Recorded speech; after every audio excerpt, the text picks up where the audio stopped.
శ్రేష్టమైనటువంటి సందేశాన్ని మన కొరకు అందించబోతూ ఉన్నారు. చాలా చక్కని సమయం, మనకు 9:20 మాత్రమే. మరి పరిశుద్ధాత్మ దేవుడు తనను ఎన్ని నిమిషాలు ఎన్ని గంటలు వాడుకుంటారో అది తన చేతిలో ఉంది, మన చేతిలో కూడా ఉంది. అయ్యగారు ఒక మాట చెప్పారు నాకు, అయ్యా మా ప్రాంతంలో అయితే 2 గంటల వరకు వాక్యం చెప్తే ఒక ఆయన అన్నారు, పాస్టర్ గారు అప్పుడే ముగించారేంటి సార్, ఇంకో గంట చెప్పండి అన్నారట. 3 గంటల వరకు చెప్పిన ఆ సభకులు ఎవ్వరు కూడా కదలేదంటండి. మరి మీరు ఎలా వింటారో చూస్తాను. దేవుడికి స్తోత్రం, ప్రైజ్ ద లార్డ్. అలా అని 3 గంటల వరకు ఏమీ ఉండరు, కాబట్టి జాగ్రత్తగా వాక్యం ఉందాం.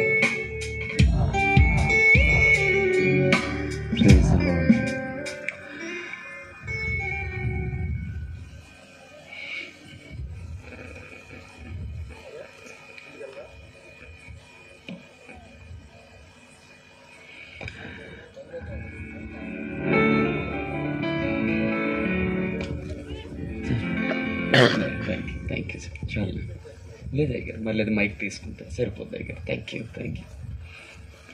Praise the lord. హల్లెలూయా.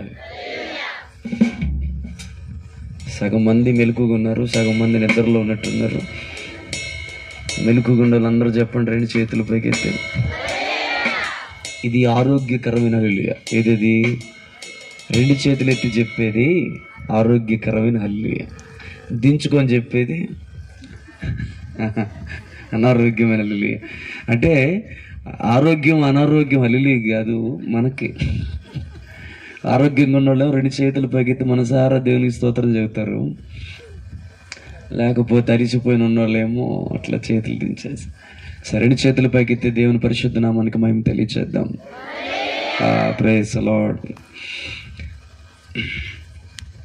ఈ ఆంధ్ర ఇవాంజలికల్ లూథరన్ చర్చ్ వారు నిర్వహించినటువంటి ఈ రక్షణ సువార్త సభలకు దేవుని యొక్క వాక్యము చేతను సాక్ష్యము చేతను ప్రభు నామాన్ని కీర్తించుటకు గాను, దేవుని వాక్యంతో మీకు సేవ చేయుటకు గాను దేవుడు నాకు అనుగ్రహించిన ఈ విశేషమైన మంచి సమయాన్ని బట్టి అయోగ్యునైన నాకు తన కృపతో యోగ్యమునిగా చేసి ఈ ఉన్నతమైనటువంటి దేవుని ప్రేమ సువర్తమానమును ప్రకటించుటకు నన్ను ఏర్పాటు చేసుకున్నటువంటి నా నమ్మదగిన దేవునికి కృతజ్ఞతాస్తుతులు తెలియచేస్తూ, ఆ పక్షమై ప్రేమతో నన్ను ఆహ్వానించినటువంటి దైవజనులు, ప్రభు యొక్క పాదదాసులు చక్కని మాట రాశారు. పాంప్లెట్ మీద నాకు భలే నచ్చింది.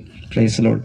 బివి ప్రసాద్ అయ్య గారికి నేను ప్రత్యేకమైన వందనాలు తెలియచేస్తున్నాను. వేదిక మీద ఉన్న దైవజనులందరికీ అయ్యా పేరు పేరున నా హృదయపూర్వకమైన వందనాలు. మీ అందరికీ నా వందనాలు. నీకు దండం అన్నట్టు పెట్టారు మీరు. హల్లెలూయా.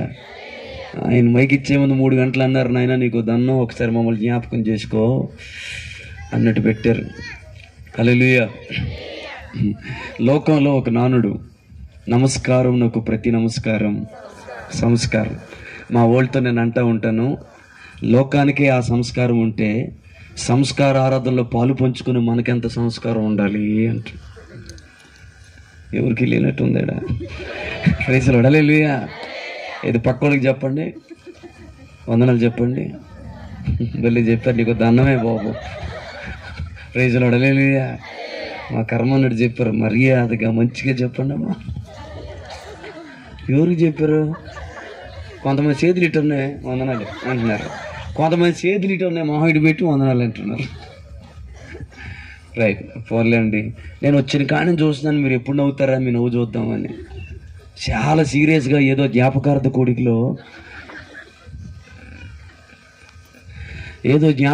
కూడికలో కూర్చున్నట్టు కూర్చున్నారు సీరియస్గా. అందుకని ఏంట్రబ్బా ఇలా ఉన్నారు, ఒకవేళ నేను మర్చిపోయినాను, ఒకసారి బ్యానర్ వైపు చూసి ఇది సంతకి ఏ కోటం ఇది. Praise the lord. Hallelujah. Amen. నేను ఒక సత్యాన్ని నమ్ముతానండి, ఈ ప్రపంచంలో మనసారా నవ్వగలిగేది, నిజమైన నవ్వు నవ్వగలిగేది క్రైస్తవుడు మాత్రమే. మీరు అవునంటారు కాదంటారు నాకు తెలియదు, మీరు అవునన్నా కాదని ఇదే నిజం. హల్లెలూయా. మనసారా నవ్వగలిగేది, నిజమైన నవ్వు నవ్వగలిగేది ప్రభువుని కలిగిన వాడు మాత్రమే నవ్వగలరు. ఆమేన్. నమ్మిన వారు దేవుని స్తోత్రం చెప్పండి. డబ్బు వల్ల వచ్చిన ఆనందం డబ్బుతో పోద్ది. మనుషుల వల్ల వచ్చిన ఆనందం మనుషులతో పోతుంది. పరిస్థితుల వల్ల కలిగిన ఆనందం పరిస్థితులు మారిపోయినప్పుడు పోతుంది. ప్రభువును బట్టి కలిగిన ఆనందం అది ఎప్పుడు అలాగే ప్రభులాగే ఉంటుంది. దేవుని నామానికి మహిమ కలుగును గాక. హల్లెలూయా. ఒక దైవజనుడు అంటాడు, నిజమైన విశ్వాసి యొక్క ముంగుర్తు, నా మాట విన్నారా? నిజమైన విశ్వాసి యొక్క ముంగుర్తు ఏంటంటే తన ముఖం మీద ఎల్లప్పుడూ చిరునవ్వు ఉంటుందట. Praise the lord. హల్లెలూయా. ఆ చిరునవ్వు వెనకాతలు ఉన్నటువంటి ధైర్యం ఏమిటంటే, మరణము జయించిన నా ప్రభు నా పక్షాన ఉన్నాడు, ఆయన అన్ని పరిస్థితులకు చాలిన దేవుడు అన్న ధైర్యం. ఆమేన్. మళ్ళీ సీరియస్ అయిపోయారు మీ అందరూ. Praise the lord. Hallelujah. Amen. So మీ అందరి కోసం ఒక పల్లవి ఒక చరణం పాడతాను. భయపడకండి, నేను సింగర్ని కాదు, మా తమ్ముడు అతను కొట్టేసాడు కానీ. Praise the lord. Hallelujah. C sharp minor అన్న కంప్లీట్ పాటైనా పల్లవైనా రాగమైనా తెలియను పాడుతుంటే ఆటమరిచి వింటారేమయా. పదే తెలియదు నాకు రాగం తెలియదు, పదే తెలియదు నాకు రాగం తెలియదు. పాడమన్న ప్రభు యేసుని చూసి గట్టిగా అరిచాను, ఆరిపోయి ఒక మెరుపై నా పాటగా మారే. పాడమన్న ప్రభు యేసుని చూసి గట్టిగా అరిచాను, ఆరిపోయి ఒక మెరుపై నా పాటగా మారే.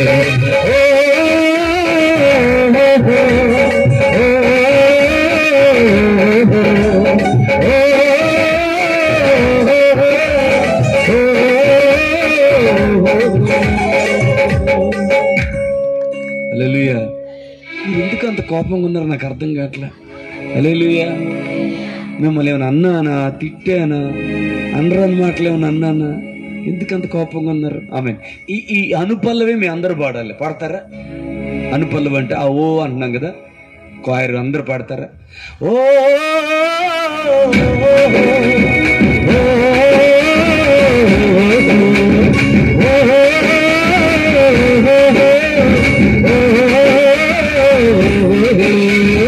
అదే తెలియదు నాకు రాగం తెలియదు, అదే తెలియదు నాకు రాగం తెలియదు. పాడమన్న ప్రభు యేసుని చూసి గట్టిగా అరిచాను, ఆరిపోయి ఒక మెరుపై నా పాటగా మారే. పాడమన్న ప్రభు యేసుని చూసి గట్టిగా అరిచాను, ఆరిపోయి ఒక మెరుపై నా పాటగా మారే.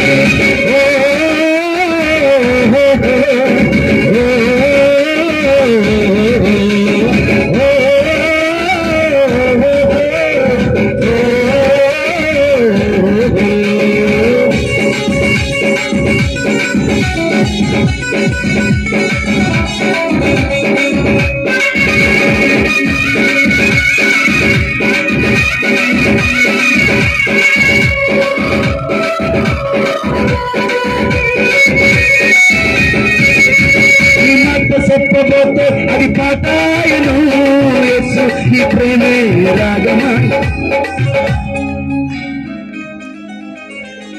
మీకు నేర్పిస్తా. ఆమేన్. హల్లెలూయా. ఒకసారి జస్ట్ కార్డింగ్ ఇవ్వండి.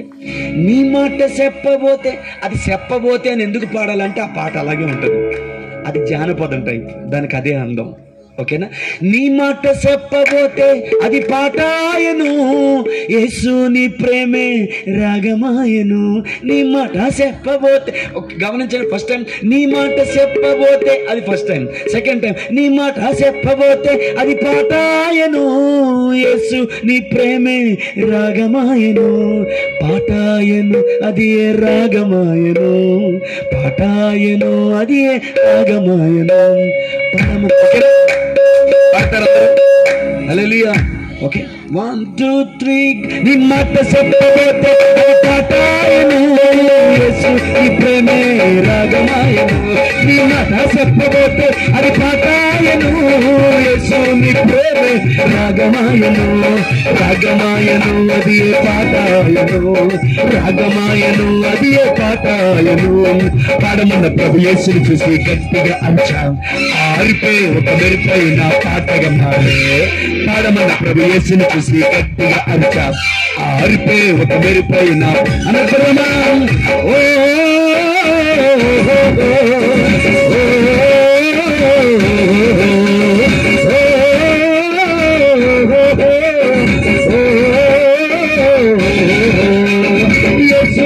ప్రేమ చూసి గంతులేదా, యేసు ప్రేమ పిచ్చోడని రాళ్ళు వేసుని. యేసు నీ ప్రేమ చూసి గంతులేదా, యేసు ప్రేమ పిచ్చోడని రాళ్ళు వేసుని. రాళ్ళు వేసుని నన్ను దూరం చేసిరి, రాళ్ళు వేసుని నన్ను దూరం చేసిరి. పాడమన్న ప్రభు యేసుని చూసి గట్టిగా అంచా ఆరిపోయి ఒక మెరుపై నా పాటగా మారే. పాడమన్న ప్రభు యేసుని చూసి గట్టిగా ఆరిపోయి ఒక మెరుపై నా పాటగా మారే.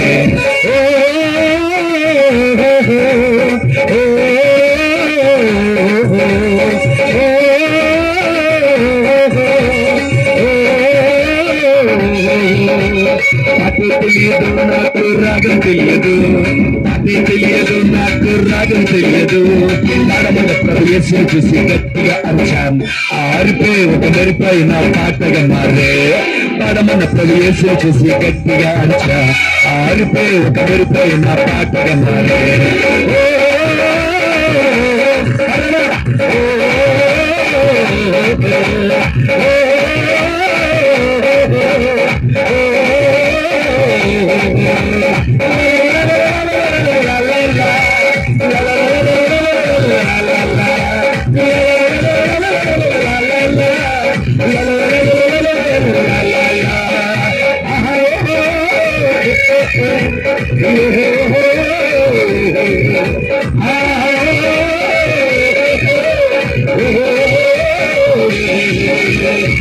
తెలియదు నాకు రాగం తెలియదు, పాటే తెలియదు నాకు రాగం తెలియదు. పాడమన్న ప్రభు యేసుని చూసి గట్టిగా అరిచాను ఆరిపోయి ఒక మెరుపై నా పాటగా మారే. పాడమన్న ప్రభు యేసుని చూసి గట్టిగా అరిచాను ఆరిపోయి ఒక మెరుపై నా పాటగా మారే.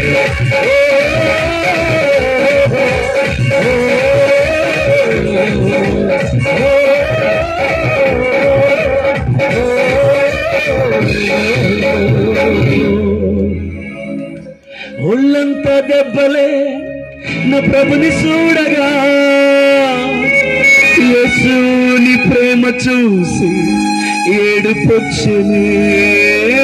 ఒళ్ళంతా దెబ్బలే నా ప్రభుని చూడగా, యేసుని ప్రేమ చూసి ఏడుపొచ్చెనే. ఏడుపొచ్చెను అందులో పాట వచ్చెను, ఏడుపొచ్చెను అందులో పాట వచ్చెను. పాడమన్న ప్రభు యేసుని చూసి గట్టిగా అరిచా ఆరిపోయి ఒక మెరుపై నా పాటగా మారే. పాడమన్న ప్రభు యేసుని చూసి గట్టిగా అరిచా ఆరిపోయి ఒక మెరుపై నా పాటగా మారే.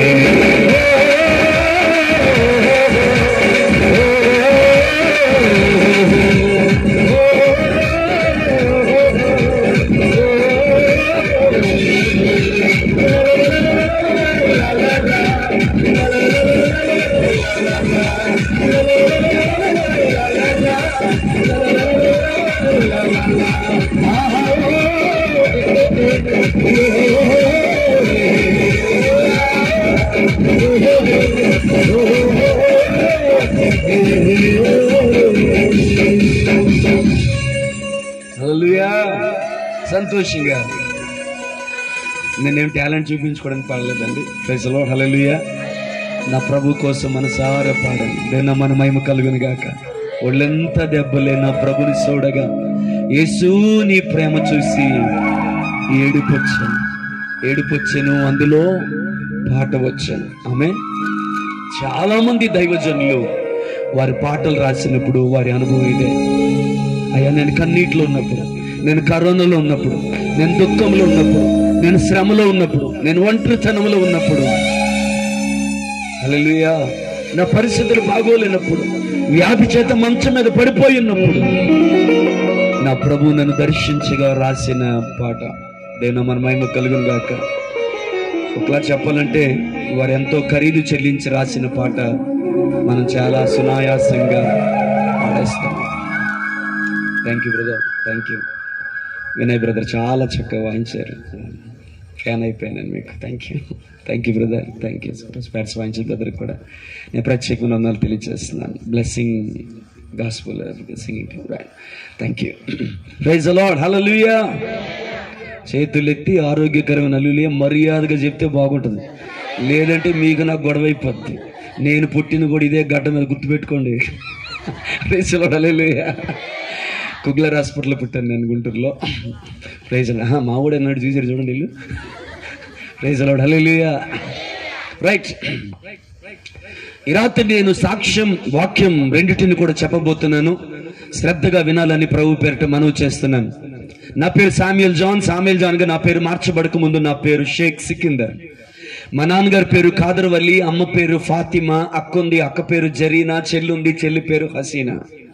ఆహా, మీరు అదే ప్రైజ్ ది లార్డ్. హల్లెలూయా. సాయిబుల్లా మీరు ముస్లిమ్సా? Praise the lord. హల్లెలూయా.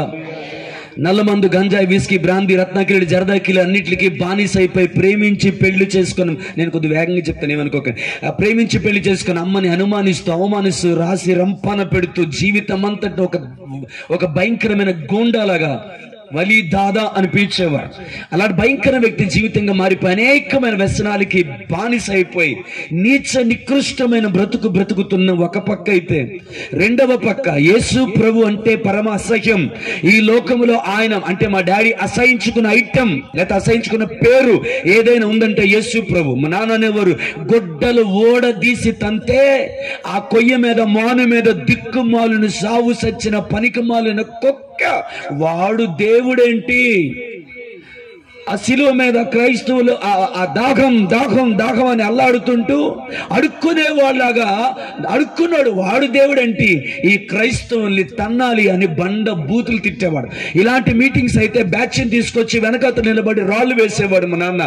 ఎందుకురా రాళ్ళు వేస్తున్నావు? తిరగబడి కొట్టేవాడు. ఎవడురా మిమ్మల్ని ఇక్కడ ప్రచారం చేయమందని.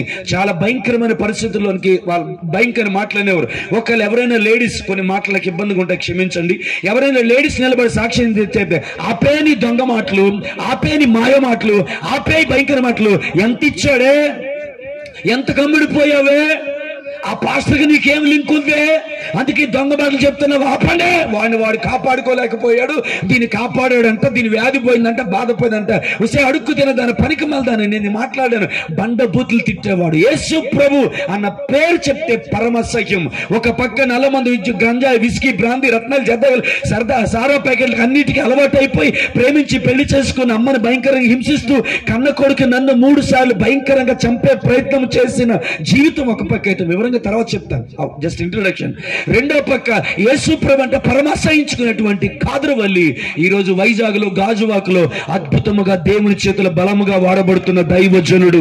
అనేకమైన ప్రాంతాల్లో దేవుని సాక్షిగా నిలవబడిన దైవజనుడు. అది అంత భయంకరమైన వ్యక్తి ఎలా మారాడు? అదే దేవుడు మా జీవితంలో చేసిన ఆశ్చర్య కార్యం ఈ రాత్రి నేను చెప్పబోతున్నాను. దేవుని మనకి మహిమ కలుగును గాక.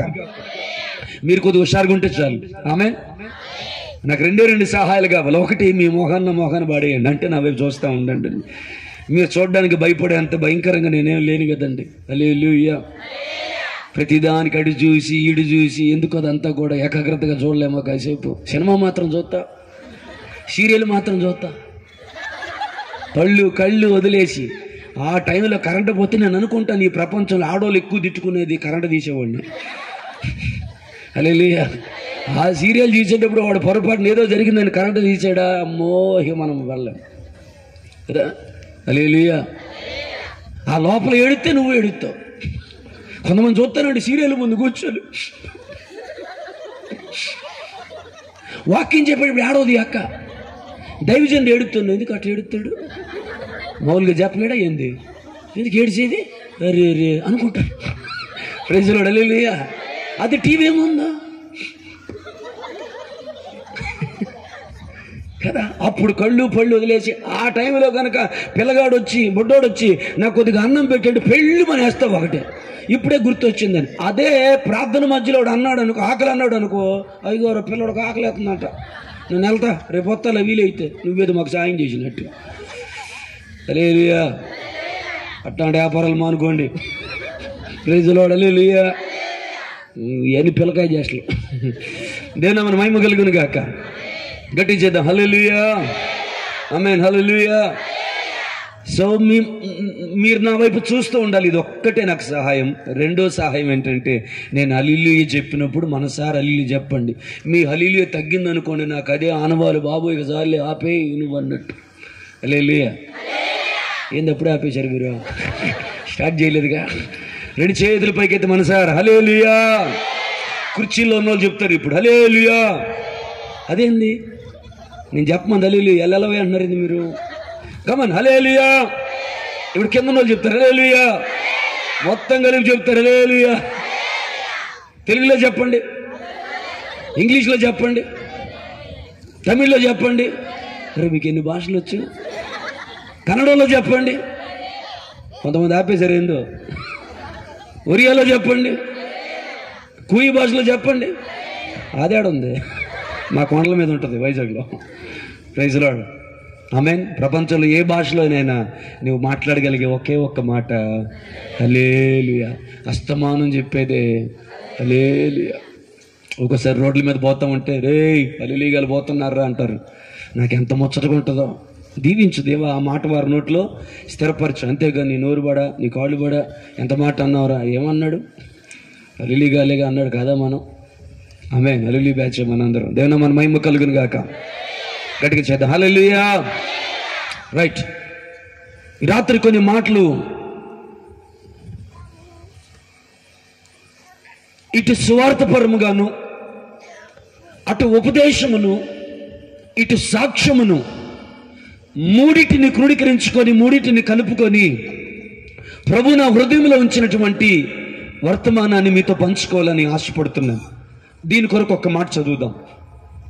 ఇర్మియా గ్రంథం 31వ అధ్యాయం 24వ వచనంలో మనకు తెలిసిన మాట ఉంది. అందరు తీస్తారా? తీసాను. కొంతమంది ఉన్నాడు కొత్త నిబంధనలు ఎదుగుతున్నారు వాళ్ళు ఇంకా.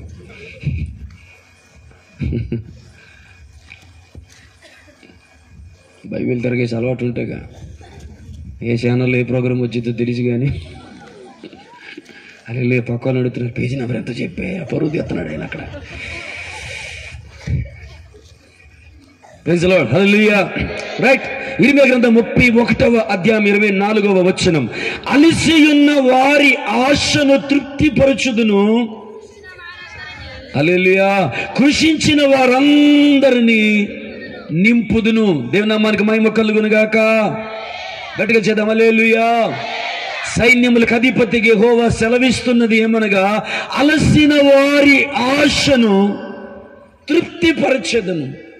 అలసిన వారి ఆశను తృప్తిపరచెదవు. అనంత కృప పొంది ఆరాధింతును అనుక్షణము. యేసయ్యా కనికర పూర్ణుడా, మనోహర ప్రేమకు నిలయుడా, నీవేనా నీవేనా నీవేనా నీవేనా నీవేనా సంతోషగానము సర్వ సంపదలకు ఆధారం. థ్యాంక్ యూ తల్లి. హల్లెలూయా. ఆమేన్. కరెంట్ లేకపోయినా వాయించేవారు లేకపోయినా దేవుడు మనకిచ్చిన చక్కని వాయిద్యాలు సప్పట్లు. ఆమేన్. కొంతమంది ఆ సప్పట్లు కూడా సప్పట్లో కొడతారు. అర్థంలే, ఉప్పు లేని సప్పట్లో కొడతారు. హల్లెలూయా. సరే, అలసిన వారి ఆశను తృప్తిపరచదును. విచిత్రంగా ఉంది నాకు ఈ మాట. అమ్మ నా వైపు చూడండి, చదివేసరిగా నేను చదువుతాను. ఇక నా వైపు చూస్తే చాలు. రెండు కోరికలు. ఒకటేంది, నా వైపు మాత్రం చూడాలా. రెండోది, వాళ్ళు చెప్పాలి, ఏది తగ్గినా బాగోదు చెప్తున్నాడు. ప్రైజ్ లార్డ్, హల్లెలూయా. అలసిన వారి ఆశను తృప్తిపరచుదును, కృంగిన వారందరినీ నింపుదును. దేవుని మన మహిమ కలుగును గాక. గడిచేద్దాం, హల్లెలూయా. కొద్దిగా వేగంగా ముందుకెళ్దామా? అలసిన వారి ఆశను తృప్తిపరుస్తాను. నాకెందుకు ఈ మాట విచిత్రంగా అనిపిస్తుంది అంటే, అలసిన వారికి ఆశ ఏంది? అలసిపోయిన వారి దగ్గర ఏ ఆశ ఉండదుగా, ఏ ఎదురుచూపు ఉండదుగా, ఏ కోరిక ఉండదు కదా. కానీ ఈ మాట యొక్క పూర్తి లోతైన సారాంశం అంతటి చెప్పే సమయము నా దగ్గర ఇప్పుడు లేదు కానీ, ఎందుకంటే సాక్ష్యం చెప్పాల్సి ఉంది కాబట్టి. అలసిన వారి ఆశను తృప్తిపరుస్తాను, కృంగిన వారిని నేను నింపుతానంటున్నాడు. దేవుని నామానికి మహిమ కలుగును గాక. గట్టిగా చేద్దాం, హల్లెలూయా. ఈ మాట మీ అందరి జీవితంలో ఈ దినాన నెరవేర్చబడును గాక. గట్టిగా స్తోత్రం చెప్దాం, హల్లెలూయా. మీ అందరి జీవితంలో ఈ మాట నేడు నెరవేర్చబడాలని నేను కోరుతున్నాను. ఆయా సభలకు వెళ్తుంటాము, కూటాలకు వెళ్తున్నప్పుడు కొందరు నాకు ఎదురవుతుంటారు, కొందరు నా దగ్గరికి వస్తూ ఉంటారు, ఏడుస్తూ ఉంటారు. కొద్దిగా వేగంగా చెప్తానే, మధ్యలో ఇంటరప్షన్ లేకుండా జాగ్రత్త వినండి. ఏడుస్తూ ఉంటారు, అయ్యా ఏంటమ్మా ఎందుకు ఏడుస్తున్నావు, ఏంటి నీ బాధ? అయ్యా అలసిపోయా, జీవితంలో అలసిపోయాను, ప్రతికూలతలో అలసిపోయాను, అవమానాల్లో అలసిపోయాను, నిందలో అలసిపోయాను, అనారోగ్యంలో అలసిపోయాను, ఆవేదనలో ఒంటరితనంలో అలసిపోయాను, ప్రేమించేవారు లేక అలసిపోయాను, ఆప్యాయత చూపేవారు లేక అలసిపోయాను, అనురాగాన్ని చూపేవారు లేక అలసిపోయాను, అప్పులలో అలసిపోయాను, వ్యాధుల మధ్యలో అలసిపోయాను, పుట్టింట్లో అలసిపోయా, మెట్టింట్లో అలసిపోయా, ఎదురు చూసి చూసి అలసిపోయాను, భర్త మారుతాడని ఎదురు చూసి అలసిపోయాను, బిడ్డలు మారుతాడని ఎదురు చూసి అలసిపోయాను, పరిస్థితులు మారుతాయేమని ఎదురు చూసి అలసిపోయాను. ఆత్మీయ జీవితంలో ఉన్నతమైన ఉపదేశములో ఎదగాలని ఆశ పడి పడి పడి కానీ ఆ స్థితిలో ఎదగలేక అనేక సార్లు పాపములో పడి, బలహీనతలో పడి, రొచ్చులో పడి, నిందలలో పడి, అలవాట్లలో పడి, ప్రార్థన జీవితంలో పడిపోయి, పరిశుద్ధతలో పడిపోయి, ఉపదేశంలోంచి పడిపోయి, దర్శనంలోంచి పడిపోయి, దేవుడు నాకు ఇచ్చిన ఉన్నతమైన కృపలో నుంచి పడిపోయి, పరిచర్యలోంచి పడిపోయి, అభిషేకంలోంచి పడిపోయి, ఆత్మీయ వరాల్లోంచి పడిపోయి, తిరిగి లేవడానికి ప్రయత్నం చేసి చేసి అలసిపోయా. ప్రైజ్ ది లార్డ్, హల్లెలూయా. కానీ రాత్రి శుభవార్త ఏమిటంటే, దేవుని నామానికి మహిమ కలుగును గాక. గట్టిగా చేద్దామా? చేతులెత్తి అందరూ చెప్పాలి, హల్లెలూయా. ఆశించింది దొరకక అలసిపోయాను, పనిలో అలసిపోయాను, బాధ్యతలో అలసిపోయాను, ఇంకా చెప్పనివ్వండి, మానసికంగా అలసిపోయా, భౌతికంగా అలసిపోయా, ఆత్మీయంగా అలసిపోయా. ఏ మీటింగ్కి వెళ్ళినా, ఏ కూటానికి వెళ్ళినా, ఏ చెల్లి నిలబడినా, ఏ అక్క నిలబడినా, ఏ సహోదరి నిలబడినా కన్నీటితో నిలబడుతుంది నా ఎదురుగా. అన్నా ప్రార్థన చేయవా, నా పరిస్థితి బాగోలేదు, అన్నా ప్రార్థన చేయవా, కుటుంబ పరిస్థితి బాగోలేదు, అన్నా ప్రార్థన చేయవా, బిడ్డ పరిస్థితి బాగోలే, అన్నా ప్రార్థన చేయవా, కొడుకు పరిస్థితి బాగోలేదు, అన్నా ప్రార్థన చేయవా, ఇంట్లో పరిస్థితులు బాగోలేదు, అన్నా ప్రార్థన చేయవా, ఒంట్లో పరిస్థితి బాగోలేదు. ఒకటి పోతుందనగానే మరొకటి వస్తుంది, ఒక బలహీనత వెళ్ళిపోతుందనగానే మరొకటి వస్తుంది, ఈ పరిస్థితి గడిచేలేపు ఇంకోటి వస్తుంది. అలసిపోతున్నాను కుటుంబంలో, అలసిపోతున్నాను ఆత్మీయ ప్రయాణంలో,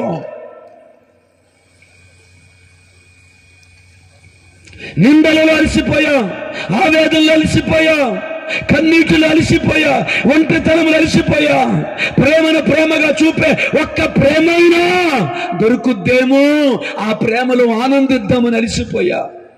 చిన్నతనంలో విన్న పాట, సంతోషం ఎక్కడ ఉందని, శాంతి సమాధానం ఎక్కడ నాకు దొరుకుతుందని జగమంతా వెతికాను, జనులందరినీ అడిగాను, అడిగి అడిగి వెతికి వెతికి అలసిపోయిన నా ప్రాణమునకు నీవు తృప్తిపరిచావు. దేవుని నామానికి చప్పలు కొట్టి దేవుని నామాన్ని మహిమపరుద్దాం. హల్లెలూయా. అయ్యా, ఎక్కడ నాకు తృప్తి దొరకలేదు, నీ దగ్గర నాకు తృప్తి దొరికింది. అలసిపోయిన నా ప్రాణములకు నీ దగ్గర తృప్తి దొరికింది. 21 సంవత్సరాలు ఒక అమ్మాయి కోసం అలసిపోయాడు యాకోబు. 7 సంవత్సరాలు కొలువు చేశాడు. రాహేలుకు బదులు లేయానిచ్చి పెళ్లి చేశారు. ఇదేమి అన్యాయం అని అడిగితే ఇక్కడ అంతే అన్నాడు. రాహేలు కూడా కావాలంటే ఇంకో 7 సంవత్సరాలు కొలువు చేయని తన ఆస్తిపరుడు అవ్వడానికి యాకోబు యొక్క బలహీనతతో ఆడుకున్నటువంటి నీచుడు ఈ లాబాను. కాబట్టి యాకోబు వచ్చిన నాటి నుండి యెహోవా తనను ఆశీర్వదించాలని శకునము చూసి తెలుసుకున్నటువంటి లాబాను ఆ ఆశీర్వాదాన్ని కోల్పోవడం ఇష్టం లేక రాహేలు కావాలంటే ఇంకో 7 సంవత్సరాలు కొలువు చేయన్నాడు. ఇంకో 7 సంవత్సరాలు కొలువు చేశాడు. రాహేలు ఇచ్చాడు లాబాను రాహేలు ఇచ్చినందుకు ఆనందముతో యాకోబు అన్నాడు, ఇంకో 7 సంవత్సరాలు రాహేలు కొరకు నేను నీకు కొలువు చేస్తానని దాదాపు 21 సంవత్సరాలు కొలువు చేశాడు. హల్లెలూయా. చేతులెత్తి చెప్పమని అడిగానుగా. ఆమేన్. హల్లెలూయా. మెల్లిగా వాక్యంలోకి వెళ్ళి సాక్ష్యంలోకి వెళ్తాను. శ్రద్ధగా విందాం. 21 సంవత్సరాలు ఎండకు ఎండాడట, వానకు తడిచాడట. జీతము మార్చినా, ఏ పరిస్థితులు మారినా శ్రేష్టమైనవి పౌష్టికమైనవి పుట్టినవన్నీ లాబాను లాగేసుకున్నా. రాహేలు ఒక అమ్మాయి కోసం 21 సంవత్సరాలు పోరాడాడు, ప్రయాసపడ్డాడు. ఎండకు ఎండాడు, వానకు తడిచాడు. ఆ ఒంట్లో బాగున్నా బాగోకపోయినప్పటికీ కూడా అనేకమైనటువంటి పనిపాటుల్లో నిమగ్నమైపోయి 21 లాంగ్ ఇయర్స్. చేత వినండి, బేరగాడిగా మోసగాడిగా ఒంటరితనంలో తను ఉండి కనుచూపు మేరలో ఎవరు కానరాని భయంకరమైన పరిస్థితుల్లో ఆ శూన్యములో రాయిని తలగడిగా చేసుకొని నేను ఇందా ఒంటరిని అయిపోయినంటే ఇటు చూస్తే ఎవరు లేరు, అటు చూస్తే ఎవరు లేరు, కటిక చీకటి ఆకాశ నక్షత్రాలు తప్ప ఏమీ కనబడినటువంటి ఆ పరిస్థితుల్లో ఆ ఒంటరితనంలో దేవుని వైపు చూస్తున్నాడేమో, ఆకాశం వైపు చూస్తున్నాడేమో. ఆ రాత్రి యాకోబు పట్ల దేవునికి ఉన్నటువంటి నిత్యమైన ప్రణాళికను గురించినటువంటి ఒక దర్శనాన్ని దేవుడు ఇచ్చి, యాకోబు నువ్వు ఒంటరి వాడివి కాదు, నేను నీతో ఉన్నానన్న ధైర్యమునిచ్చాడు. హల్లెలూయా. హల్లెలూయా. బేరగాడిగా మోసగాడిగా నువ్వు పారిపోతున్నావు గాని హల్లెలూయా నీ జీవితంలో ఈ ఒంటరితనం మిగలదు. యాకోబు నీ పట్ల నేను ఒక ప్రణాళికను కలిగి ఉన్నాను అన్నట్టుగా దేవుడు యాకోబుకి దర్శనం ఇచ్చాడు. అక్కడి నుంచి బయలుదేరిన యాకోబు 21 సంవత్సరాలు. నా స్పీడ్ పర్వాలేదా? కొద్ది మెల్లంగా చెప్పొచ్చు అంటారా? హల్లెలూయా. తప్పదు, నేను కవర్ చేయాలి. బయలుదేరినటువంటి యాకోబు 21 సంవత్సరాలు తనను దర్శించిన బేతేలు దేవుణ్ణి మర్చిపోయాడు. రాహేలు ఆనందంలో, అమ్మాయి ఆనందంలో మునిగి తేలిపోయాడు. ఆమె నేనంటాను తన యవన జీవితం అంతా, శ్రేష్టమైన యవన జీవితం అంతా ఒక అమ్మాయి కొలువు కోసం పాడైపోయింది. ఒక రోజు వచ్చింది, ఆ రోజును దేవుడే అనుమతించాడని నేను అంటాను. వివరంగా చెప్పే టైం కాదు కానీ యాకోబు పట్ల లాబాను యొక్క వైఖరి కఠినంగా మారిపోయింది. ఆమేన్. నేను ఒక మాట చెప్తాను వినండి. మనుషులను ఆధారం చేసుకొని నువ్వు పరిగిస్తే, ఎవరు నువ్వు ఆధారం చేసుకొని ఆనందిస్తున్నావో వారే భయంకరమైన దుఃఖానికి కారణమైపోతారు. కాబట్టి యాకోబు లాబాను ఎప్పుడైతే తన వైఖరి కఠినంగా మారిపోయిందో, ఓయ్ లేయా, ఓయ్ రాహేలు, ఓ పిల్లలారా, దాసులారా, దాసీలారా, ఇక నీ తండ్రితో నాకు పాలు లేదు, మనం బయలుదేరి వెళ్ళిపోదాం రండి. నిన్న మొన్న ఉన్నట్టుగా మీ తండ్రి యొక్క హృదయం మనసు నా ఎడల లేదు కాబట్టి నా శ్రమ దినమునా, నా ఒంటరి దినమునా, పరిగెత్తి అలసిపోయిన నా బ్రతుకులో సొమ్మసిల్లిపోయి నడవలేక చీకటి కలిగినప్పుడు, అంధకారం అలుముకున్నప్పుడు, ఒంటరితనంలో నేను ఉన్నప్పుడు నా శ్రమ దినమున నన్ను ఓదార్చి పలకరించిన నా ప్రభు అయిన దేవుని దగ్గరికి, బేతేలు దేవుని దగ్గరికి నేను తిరిగి వెళ్ళాలనుకుంటున్నాను. నాతో వస్తారా? అవును. జీవితంలో మరలా లోకాన్ని ఆశించి, బంధువులను ఆశించి, ధనాన్ని ఆశించి నువ్వు వెళ్ళిపోతున్నప్పుడు నీకు మళ్ళా దేవుడు గుర్తు రావాలి అంటే పరిస్థితులు ప్రతికూలంగా మారాల్సిందే. Praise the lord. చేతులెత్తి చెప్పారు మనసారా, ఇది ఒక్క సాయం చేసి పెట్టండి నాకు. ఇక మీ ఏం అడగను మిమ్మల్ని. ఒక అక్క అప్పుడే మొదలు పెట్టింది అని ఇసకపోస్తా చెబుతున్నాను. హల్లెలూయా. మీరు హల్లెలూయా చెప్పకపోయినా పర్లేదు, కానీ అట్లా చెప్తే మాత్రం అస్సలు ఊరుకునేదిలే. దాతాను, అభిరాములు, అననయ, సిప్పోరాలు అర్పణ అర్పించకుండా ఉంటే బతికేవారే. వాళ్ళు అర్పణ అర్పించి చచ్చారు. వాళ్ళ అర్పణ వాళ్ళ సావుకి కారణమైనది. గుర్తుపెట్టుకో. నువ్వు హల్లెలూయా చెప్పకపోయినా పర్లేదు కానీ అని అనుకో, సిర్రాగ్గా ఉంటుంది. వాక్యం చెప్తాను, నీ దేవుడు యెహోవా నామమున అర్థంగా ఉచ్చరింపకూడదని. హల్లెలూయా. వీళ్ళు తుమ్మొచ్చినప్పుడు హచ్ ఏసయ్యా, ఆవలితో వచ్చినప్పుడు ఏందర్రా అది. గౌరవం పడు లేకుండా. Praise the lord. హల్లెలూయా. నిడదవల్లో నేను వైజాగ్ ట్రైన్ ఎక్కాను. నాతో పాటు ఒక ముస్లిం ఆయన ఎక్కాడు. నా ఎదురు కూర్చున్నాడు పెద్ద ఆయన. Hallelujah. Praise the lord. Hallelujah. ఆయన రూపం ఎట్టుందంటే 6.5 అడుగులు ఎత్తున్నాడు, మినిమం 3 అడుగులు వెడల్పు ఉన్నాడు. హల్లెలూయా. మనిషి ఏడు ఉంటే పొట్ట ఇక్కడ ఉంది. మనం ఇట కోక్కుంటాం, ఆయన ఇట కోక్కుంటున్నాడు. అబ్బో అనుకున్నాను నేను. నిడద వాళ్ళు ఇంకో ఆయన ఎక్కాడు. ఆయన మా ముస్లిం ఆయనే. Praise the lord. హల్లెలూయా. ఆయన ఎక్కి ఈయన చూడగానే పలకరిస్తున్నాడు. సలాం అలైకుం బాయ్ కేసయ్య అని. హల్లెలూయా. అనగానే ఆయన మాలికుం సలాం అని చెప్పి చెప్పాలి. ఇన్షా అల్లా మే ఖుషుం అంటే అల్లా దయవల్ల నేను బాగానే ఉన్నాను. ఆయన ఏం చేశాడు తెలుసా అండి? నాకు ఆశ్చర్యం వేసింది. ఇంత పెద్ద ఆయన ఆ ట్రైన్లో కర్చీఫ్ తీసి కింద వేసి, మోకాళ్ళు వేసి, తల కిందకు పెట్టి, కళ్ళకి ముఖానికి ఆ చేతులను అద్దుకొని ఇన్షా అల్లా మే ఖుషుం బాయ్ అన్నాడు. నాకు ఆశ్చర్యం వేసింది. అతని ప్రయత్నం ఏంటో తెలుసా? అల్లా అన్న పేరు ఎత్తడానికి ఆయన చూపిన గౌరవం చూసి ఆశ్చర్యపోయాను. 6.5 అడుగులు ఎత్తుండి, 3 అడుగులు వెడల్పుండి, మోకాళ్ళేసి తల వంచి తప్ప ఆ పేరును ప్రస్తావించలేదు. మనకో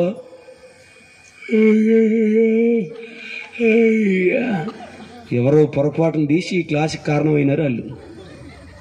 నువ్వు తీపి చెప్పకపోయినా పర్లేదు. Praise the lord. హల్లెలూయా. వేగంగా ముందుకెళ్ళి. హల్లెలూయా. హల్లెలూయా. నా ఒంటరితనములో అలసిపోయా. నా అన్న నన్ను చంపాలనుకున్నప్పుడు అలసిపోయి పరుగులు తీసా. ఒంటరితనములో అలసిపోయింది నా గుండె. మరణ భయముతో అలసిపోయింది నా గుండె. కన్నీటితో అలసిపోయింది నా గుండె. ఆవేదనతో అలసిపోయింది నా గుండె. అగమ్య గోచరంతో అలసిపోయింది. చీకటి కమ్ముకుంది. నానేవారు లేని ఒంటరితనంలో నేను ఉన్నప్పుడు నా శ్రమ దినమును నన్ను పలకరించి, నన్ను ఓదార్చి, నన్ను బలపరిచినటువంటి బేతేలు దేవుడి దగ్గరికి నేను తిరిగి వెళ్దాం అనుకుంటున్నాను.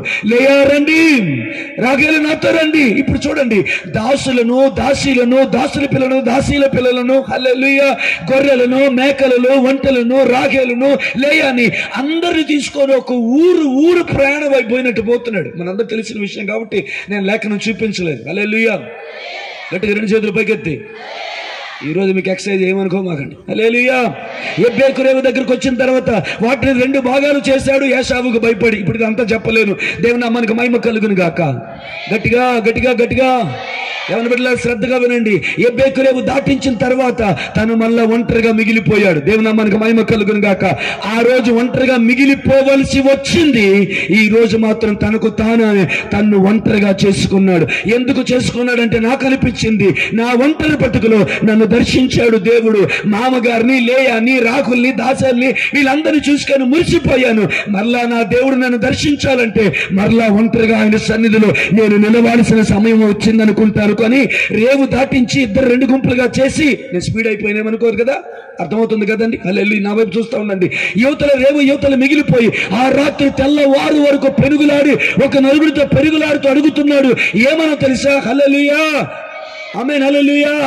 నీవు నన్ను గట్టిగా రైట్ నీవు నన్ను ఆశీర్వదిస్తే గాని నేను నిన్ను విడవను. అమ్మ నాతో చెప్పనివ్వండి, మీతో చెప్పనివ్వండి మాట. ఈ మాట నాకు ఎలా అనిపిస్తుందంటే, నేను కోరుకున్న రాగేలు నాతో ఉంది, నేను కోరుకోకపోయినా లేయా నాతో ఉంది. దాసులున్నారు, దాసీలున్నారు, గొర్రెలున్నాయి, మేకలున్నాయి, ఒంటెలున్నాయి, సర్వ సమృద్ధి కలిగిన వాడుగా నేను ఉన్నాను. కానీ ప్రభువా, ఈ లోకములో నేను ఆశించింది ఏది కూడా నాకు తృప్తిని ఇవ్వలేకపోయింది. ఈ లోకంలో నేను ఆశించింది ఏది కూడా నాకు తృప్తిని ఇవ్వలేకపోయింది. ఈ రోజు దైవజనుడిగా వేదిక మీద నిలబడి ఇక్కడ కూర్చున్న ప్రతి వారికి నేను ఛాలెంజ్ చేసి చెప్తున్నాను, ఈ లోకంలో నువ్వు ఎంత కలిగి ఉండు కానీ నీకు తృప్తి ఉండదు. ఆమేన్. ఏమున్నా లేకున్నా యేసులో నీ జీవితం ఉన్నప్పుడు, ఆయన ప్రణాళికలో నీవు ఉన్నప్పుడు, ఆయన సంకల్పంలో నీవు ఉన్నప్పుడు, హల్లెలూయా, ఆయన ఉద్దేశంలో నీ జీవితం ఉన్నప్పుడు తృప్తి, ఆనందం, సంతోషం నీకు దొరుకుతుంది. దేవుని నామానికి మహిమ కలుగునుగాక. గట్టి చేద్దాం. హల్లెలూయా. చాలా విషయాలు చెప్పాలి. సో ఆ ఎబ్బేకు రేవు దగ్గరికి వచ్చి అడుగుతున్నాడు, దేవా నీవు నన్ను ఆశీర్వదించు. ఒక దేవుడు ఇలా అడుగుంటే, యాకోబు ఒంటరి వాడుగా వచ్చావు, ఒక ఊరు వెలసెళ్తున్నావు, ఇదిగో దాసులు ఉన్నారు, దాసీలు ఉన్నారు, వారి పిల్లలు ఉన్నారు, ఒంటెలు ఉన్నాయి, గొర్రెలు ఉన్నాయి, మేకలు ఉన్నాయి, లేయా ఉంది, రాగేలు ఉంది, ఇవన్నీ నీకున్నాయి కదా, సర్వ సమృద్ధి కలిగి ఉన్నావు కదా, ఇంకా నన్ను ఆశీర్వదించమని అడుగుతున్నావేంటని ఒకవేళ దేవుడు యాకోబుని అడిగి ఉంటే, దేవా ఈ ఉంటే నాకు చాలనుకున్నాను, రాగేలుంటే చాలనుకున్నాను, ఇవన్నీ ఉంటే చాలనుకున్నాను, కానీ ఈ రోజు నాకు అర్థమవుతుంది ఇవేవి కూడా నా జీవితానికి తృప్తిని ఇవ్వలేకపోతున్నాయి ప్రభా. 21 సంవత్సరాలు అమ్మాయి కోసం అలిసిపోయిన నా ప్రాణముతో ఇప్పుడు నీ సన్నిధిలో పెరుగులాడుతున్నాను. దేవా ఇప్పుడు నాయన అలసిన నా ప్రాణమునకు నీవిచ్చే తృప్తి నాకు కావాలి, నీ ఆశీర్వాదము నాకు కావాలని ఆ రాత్రి పెనుగులాడాడు. ఈ మెసేజ్ నేను ఏ కాన్సెప్ట్ లో చెప్తున్నానో, ఏ ఉద్దేశంతో చెప్తున్నానో, ఏ లోతులో చెప్తున్నానో మీలో ఎంతమందికి అర్థమవుతుందో నాకు తెలియదు. దేవుని మనకు మహిమ కలుగును గాక. గట్టిగా చేతులెత్తి వందనాలు తెలియచేద్దాం. హల్లెలూయా, హల్లెలూయా. I'm tired of me. నేను అలసిపోయాను దేవా. 21 సంవత్సరాలు రాగేలు కోసం పోరాడా, కానీ ఇప్పుడు ఏది నాకు తృప్తినివ్వట్లేదు. నేను ఆశించినట్టే నా జీవితం ఉంది, నేను కోరుకున్న ప్రతిదీ ఉంది. చార్లు కలిగినవి కావాలంటే చార్లు కలిగిన పుట్టినవి, ప్లెయిన్ కావాలంటే ప్లెయిన్ గా పుట్టినవి. నేను ఏది కోరుకుంటే అదే జరిగింది, నేను ఏది ఆశిస్తే అది దొరికింది. బట్ నా బ్రతుకులో తృప్తి లేదు. ఎందుకు లేదు యాకోబు అని అడిగితే, యవన బిడ్డలారా వినండి, భారంతి మాటలు చెప్తాను. ఎందుకు లేదు యాకోబు అని అడిగితే, హల్లెలూయా, ఈ లోకములో నాకు కావలసినవన్నీ నేను కలిగి ఉన్నాను. నేను దేవుని విడిచిపెట్టిన, దేవుడు నన్ను విడిచిపెట్టకుండా నేను పోవు చోటనెల్లా దేవుడు నన్ను ఆశీర్వదించాడు. ఈ లోక సంబంధమైన సమృద్ధి నేను కలిగి ఉన్నాను. బట్ నేను ఆలోచిస్తుంటే ఐఎమ్ మిస్సింగ్ సంథింగ్. హల్లెలూయా. నిద్ర వస్తుందమ్మా, నిద్ర వస్తుందా? హల్లెలూయా. మీకు ముఖ్యంగా ఎక్కడికి వెళ్ళినా నేను యవనస్తులు టార్గెట్ చేసుకుంటాను. ముఖ్యంగా యవన బిడ్డలకు చెప్తున్నాను, అక్కడ యాకోబుకి ఏమర్థమైందంటే, everything I have I wanted, నేను ఆశించిన ప్రతీది నాతో ఉంది, నా దగ్గర ఉంది. అది గొర్రెల్లో కానీ, మేకల్లో కానీ, భార్య దాసులు కానీ భార్య కానీ, what ever it may be, నేను ఆశించిన ప్రతిదీ నాకుంది దేవా. కానీ ఈ లోకంలో కావలసినంత పొందుకున్నాను, కానీ నాకు ఒకటి అర్థమైంది, నేను ఏదో మిస్ అయిపోతున్నాను. ఇదిగో ఈ ఎబ్బేకు రేవు దాటిన తర్వాత ఏశావు నన్ను ఎదురుపడి చంపేస్తే, ఇంత ఆస్తి కలిగిన నేను ఆ ఎబ్బేకు రేవు అవతల నేను చచ్చిపోతాను. అదే జరిగితే బేతేలు దగ్గర నీవు చూపించిన దర్శనం, నా పట్ల నీవు కలిగిన ఉద్దేశం నెరవేరకుండానే నా జీవితం ముగిసిపోద్దేమో. దయచేసి ఇంతకన్నా లోతుకి నేను వెళ్ళలేను, కానీ యాకోబు చేస్తున్న ప్రార్థనకి ఇంటర్ప్రిటేషన్ చేయమంటే నేను ఎలా చేస్తాను? యాకోబు ఏమని అడుగుతున్నాడంటే, God bless me with thy purpose in my life. నా పట్ల నీ ఉద్దేశముతో నన్ను ఆశీర్వదించు. నేను ఒక మాట చెప్తాను కూర్చున్న ప్రతి ఒక్కరికి, బ్లెస్సింగ్ అంటే నువ్వు కోరుకున్న లైఫ్ నీకు దొరకడం బ్లెస్సింగ్ అనుకుంటున్నారు చాలా మంది. దేవుడు నన్ను బ్లెస్ చేశాడు సార్, నేను కోరుకున్న ఇల్లు, నేను కోరుకున్న వాకిలి, నేను కోరుకున్న బండి, నేను కోరుకున్న భార్య, నేను కోరుకున్న పిల్లలు, నేను కోరుకున్న కారు, నేను కోరుకున్న ఉద్యోగం దేవుడు నాకు ఇచ్చాడు. God has blessed me richly. దేవుడు నన్ను అత్యధికంగా దీవించాడు సార్ అని కృతజ్ఞత కూటం పెట్టి ఊరందరికీ భోజనాలు పెడుతున్నా. హే, ఈ రాత్రి దైవజనుడిగా నేను చెప్తున్న మాట విను. నీవు కోరుకున్నట్టు నీ జీవితం ఉండడం కాదు నిజమైన ఆశీర్వాదం అంటే. నిజమైన ఆశీర్వాదం అంటే ఏంటో చెప్పనా? నీవు కోరుకున్నట్టు కాదు, ఆయన కోరుకున్నట్టు నీ జీవితం ఉండడమే నిజమైన ఆశీర్వాదము. ఆయన ప్రణాళిక, ఆయన చిత్తం, ఆయన సంకల్పం నీ జీవితంలో నెరవేర్చబడమే. The greatest blessing in this world is the fulfilment, the purpose of God in your life. Hallelujah. ఎంతమందికి అర్థమైందో నాకు తెలియదు. Hallelujah, hallelujah, praise the Lord. దేవా ఎబ్బేకు రేవు నేను దాటితే, థ్యాంక్ యూ తల్లి, మీరేనా వందనాలు చెప్తున్నారు, హల్లెలూయా చెప్తున్నారు. ఎబ్బేకు రేవు నేను దాటితే యాషా వచ్చి నన్ను చంపేస్తే, దేవా ఐఎమ్ అండర్స్టాండింగ్, నాకు అర్థమవుతుంది. I'm missing something great. రాహేలు కంటే, లేయా కంటే, దాసుల కంటే, దాసీల కంటే, ఒంటెల కంటే, గొర్రెల కంటే, సర్వ సంపదలన్నిటి కంటే ఏదో గొప్పది నేను మిస్ అయిపోతున్నానని నాకు అర్థమైంది. ఆ రోజును చూపించావే నిచ్చెన, ఆ రోజు చూపించేవే దేవదూతలు, ఆ రోజు చూపించేవే ఏదో ఒక గొప్ప దర్శనం. నా పట్ల నీవు కలిగిన ఉద్దేశం అదని ఈ రోజు నాకు అర్థమవుతుంది. Lord, you have blessed with everything, but now ఇప్పుడు bless me with thy purpose. నీ సంకల్పంతో నన్ను దీవించు, నీ చిత్తంతో నన్ను దీవించు. నేను ఇంటర్ప్రెట్ చేస్తున్నాను ఆ ప్రార్థనని. దేవుడు మాట్లాడాడు. ఆమె నీ పేరేంటని అడిగాడు. ఏం చెప్పాడు? మీరు మాట్లాడాలి. ఏం చెప్పాడు? ఇక్కడ మోసం చేయడానికి అవకాశం లేదు, దేవుని దగ్గర మోసం చేయడానికి ఏమీ లేదు, కాబట్టి యాకోబు అని చెప్పాడు. అప్పుడు దేవుడు అంటున్నాడు, ఇక మీదట నీ పేరు యాకోబు అనబడదు కానీ ఇశ్రాయేలు అనబడుతుంది. దయచేసి మీకు ఒక మనవి చేస్తాను, ఏమనుకోకండి. నా ఎదురుగా ఆవలింతలు తీయొద్దు, మింగేయండి, లేకపోతే నేను మిమ్మల్ని మింగాల్సి వస్తుంది. హల్లెలూయా, ప్లీజ్ డోంట్ డూ దట్. హల్లెలూయా, గట్టి చేద్దాం. హల్లెలూయా. అరే యాకోబు అడిగింది ఏంటి తల్లి? ఆశీర్వించమని. దేవుడు చేసిందేంటి? అదేంటి?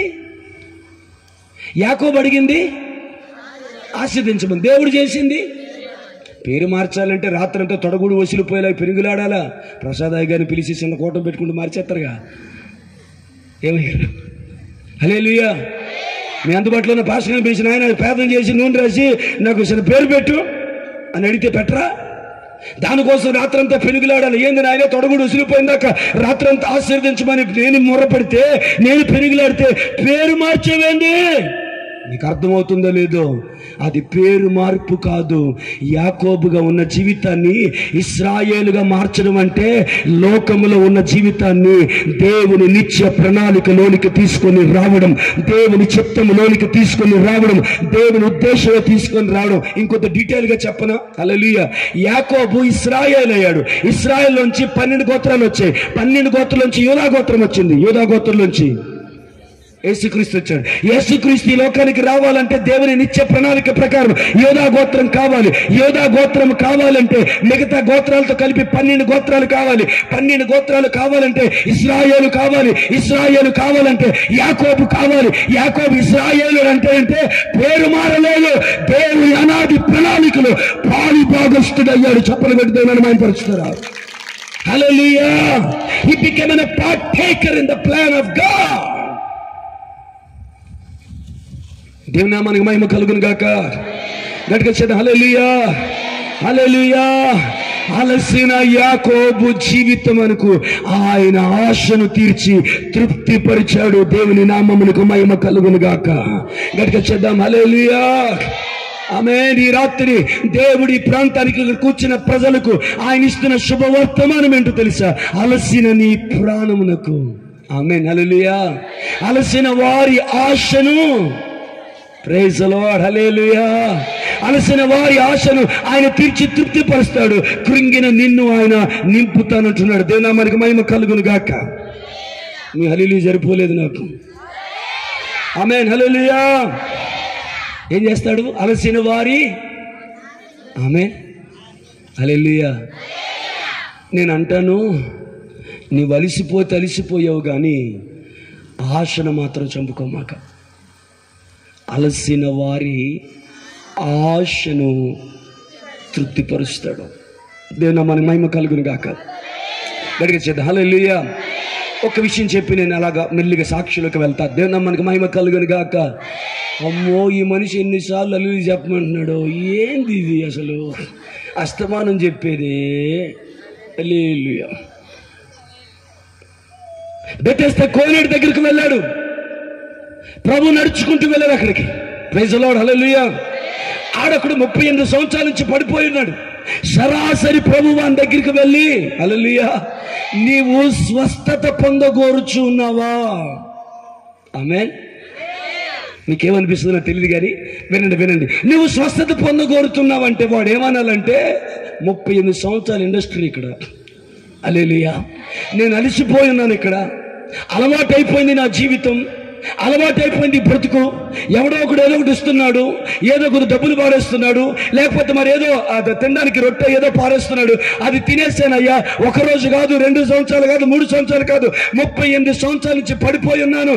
ఎన్నోసార్లు ప్రయత్నం చేశాను కానీ దేవదూతలు నీళ్లు కదిలించినప్పుడు ఆ లోపలికి వెళ్దాం అనుకుంటే నన్ను తీసుకొని వెళ్ళడానికి ఎవడూ లేనందున నాకంటే ముందు ఇంకోటి వెళ్ళి మునిగి అందులో స్వస్థత పొందుతున్నాడు. ఫ్రమ్ 38 years ప్రయత్నం చేసి చేసి చేసి అలసిపోయా. ఇక ఎందుకులే, అలవాటు అయిపోయింది ఈ జీవితానికి. నువ్వేదో పెద్ద చేసేటాడు అడుగుతున్నావు, వెళ్ళిపోలే అనట్లా. ఆమేన్. అమ్మ నాతో వినండి, జాగ్రత్త వినండి. హల్లెలూయా. వాడి ఆన్సర్లో, వాడి జవాబులో వాడి ఆశ నాకు కనబడుతుంది. ఏమని తెలుసా? అయ్యా, దేవదూతలు నీళ్లు కదిలించినప్పుడు నన్ను తీసుకొని పోవడానికి నాకెవరూ లేరు అంటే వాడు ఏం చెప్తున్నాడు తెలుసా? ఉంటే ఇప్పటికీ ఆశ ఉంది, ఆ నీటిలోనికి వెళ్ళి స్వస్థత పొందాలి అని. దేవుని మన మహిమ కలుగును గాక. పిల్లరా, దేవుడు వాడి యొక్క సామర్థ్యాన్ని అడగలేదు, వాడి సమ్మతిని అడిగాడు. ఈ డైలాగ్ ఎంతమందికి అర్థమైంది? దేవుడు వారి సామర్థ్యాన్ని అడగలేదు, వారి సమ్మతిని అడిగాడు. నువ్వు లెగ్గలవా, నీకెవరైనా ఉన్నారా లేదా, నీకు అవకాశం ఉందా లేదా, ఇన్ని ఆన్సర్లు వద్దు. Do you want to be healed? నువ్వు స్వస్థత పొందగోరుచున్నావా? yes I do. నేను స్వస్థత పొందగోరుచున్నాను కాబట్టి నన్ను తీసుకోండి, నేను వెళ్ళడానికి ఎవరైనా ఉంటే బాగుందని ఆశపడుతున్నాను. మీకేమనిపించిందో తెలీదు, అది చూసినప్పుడు చదివినప్పుడు నేను ఏడ్చాను. 38 సంవత్సరాలు గతించి పోయినా వాడు అలిసిపోయాడు కానీ వాడి ఆశ అలిసిపోలేదు. చప్పలు కొట్టి దేవుని నామమున మహిమపరచండి. వాడి ఆశ అలిసిపోలేదు. ఆమేన్. హల్లెలూయా, హల్లెలూయా. నేను అనుకుంటాను వాడు దేవుడి మీద ఆశ పెట్టుకున్నాడు, దేవుని వైపు ఎదురు చూస్తున్నాడు, దేవునిని వేడుకుంటున్నాడు. నా వైపు చూడండి తల్లి, నా వైపు చూడండి. నాకు ఒక విషయం అర్థమైంది అక్కడ. ఆమె బెతెస్దా కోనేటి దగ్గర కొన్ని 100 మంది పడున్నారు, బట్ యేసు ప్రభు వాణ్ణి మాత్రమే స్వస్థపరిచి వెళ్ళిపోయాడు ఆయన. ఆమె ఇంకా చాలా మంది ఉన్నారు బెతెస్దా కోనేటి దగ్గర. హల్లెలూయా, హల్లెలూయా.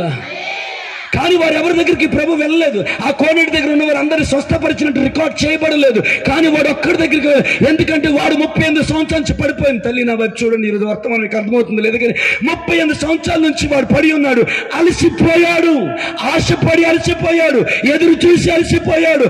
ఎవరైనా దొరుకుతారా, నా పరిస్థితిని మారుస్తారా, నా స్థితిని మారుస్తారా, నా గతిని మారుస్తారా, నేను లేస్తానా, నేను బాగుపడతానా, నేను స్వస్థపరచబడతానా, ఆ భాగ్యం నాకు దొరుకుతుందా, ఆ కృప నాకు దొరుకుద్దా, ఆ కార్యం నాలో జరుగుద్దా, ఏదో ఒక రోజున నేను బాగుపడిపోతానని ఎదురు చూసి అలసిపోయాడు.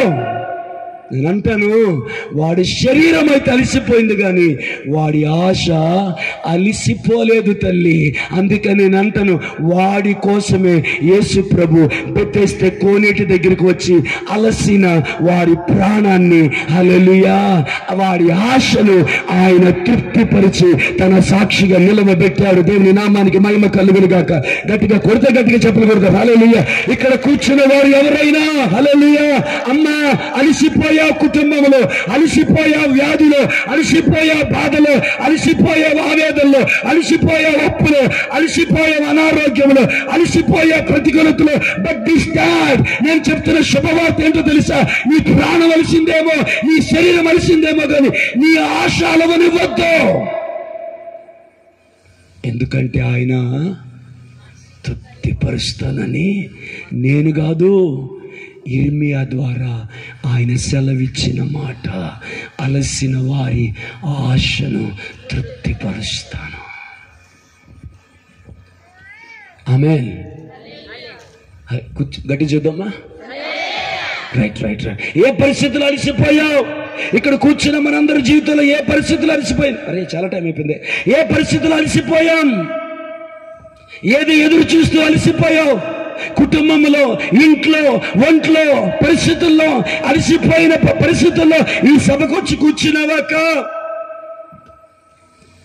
నీ ప్రాణం అలసిపోయిందేమో, నీ దేహం అలసిపోయిందేమో, ఈ పరిస్థితులు బాగుపడతాయని ఎదురు చూసి చూసి అలసిపోయావేమో, అప్పులు తీరుతాయని ఎదురు చూసి చూసి అలసిపోయావేమో, ఇంట్లో మీ ఆయన మారుతాడని ఎదురు చూసి చూసి అలసిపోయావేమో, నా వల్ల కాదు, నా వల్ల కాదు, నేను ఇక బ్రతకలేను, భరించలేను అనుకుంటున్నావేమో.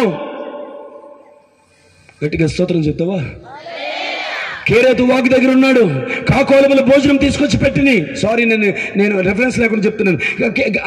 కేరేతు వాగు దగ్గర ఆ వాగు ఎండిపోయింది. ఎంత విచిత్రం అంటే దేవుడు అడ్రస్ చేసిన వాగు ఎండిపోయింది. ఇప్పుడు ఆ లోతులోకి నేను వెళ్ళను. ఆ వాగు ఎండిపోయింది. అక్కడ నుంచి దేవుడు ఒక విధవరాల దగ్గర తీసుకొని వచ్చాడు. అక్కడ పోషించడం మొదలు పెట్టాడు. అక్కడ పోషిస్తూ కాస్త కుదిరిగా ఉన్నాం అనుకున్న సమయంలో ఏలియా దగ్గరకు ఒక వార్త వచ్చింది. ఆ వార్త ఏంటో తెలుసా? యెజెబెలు పంపించిన వార్త.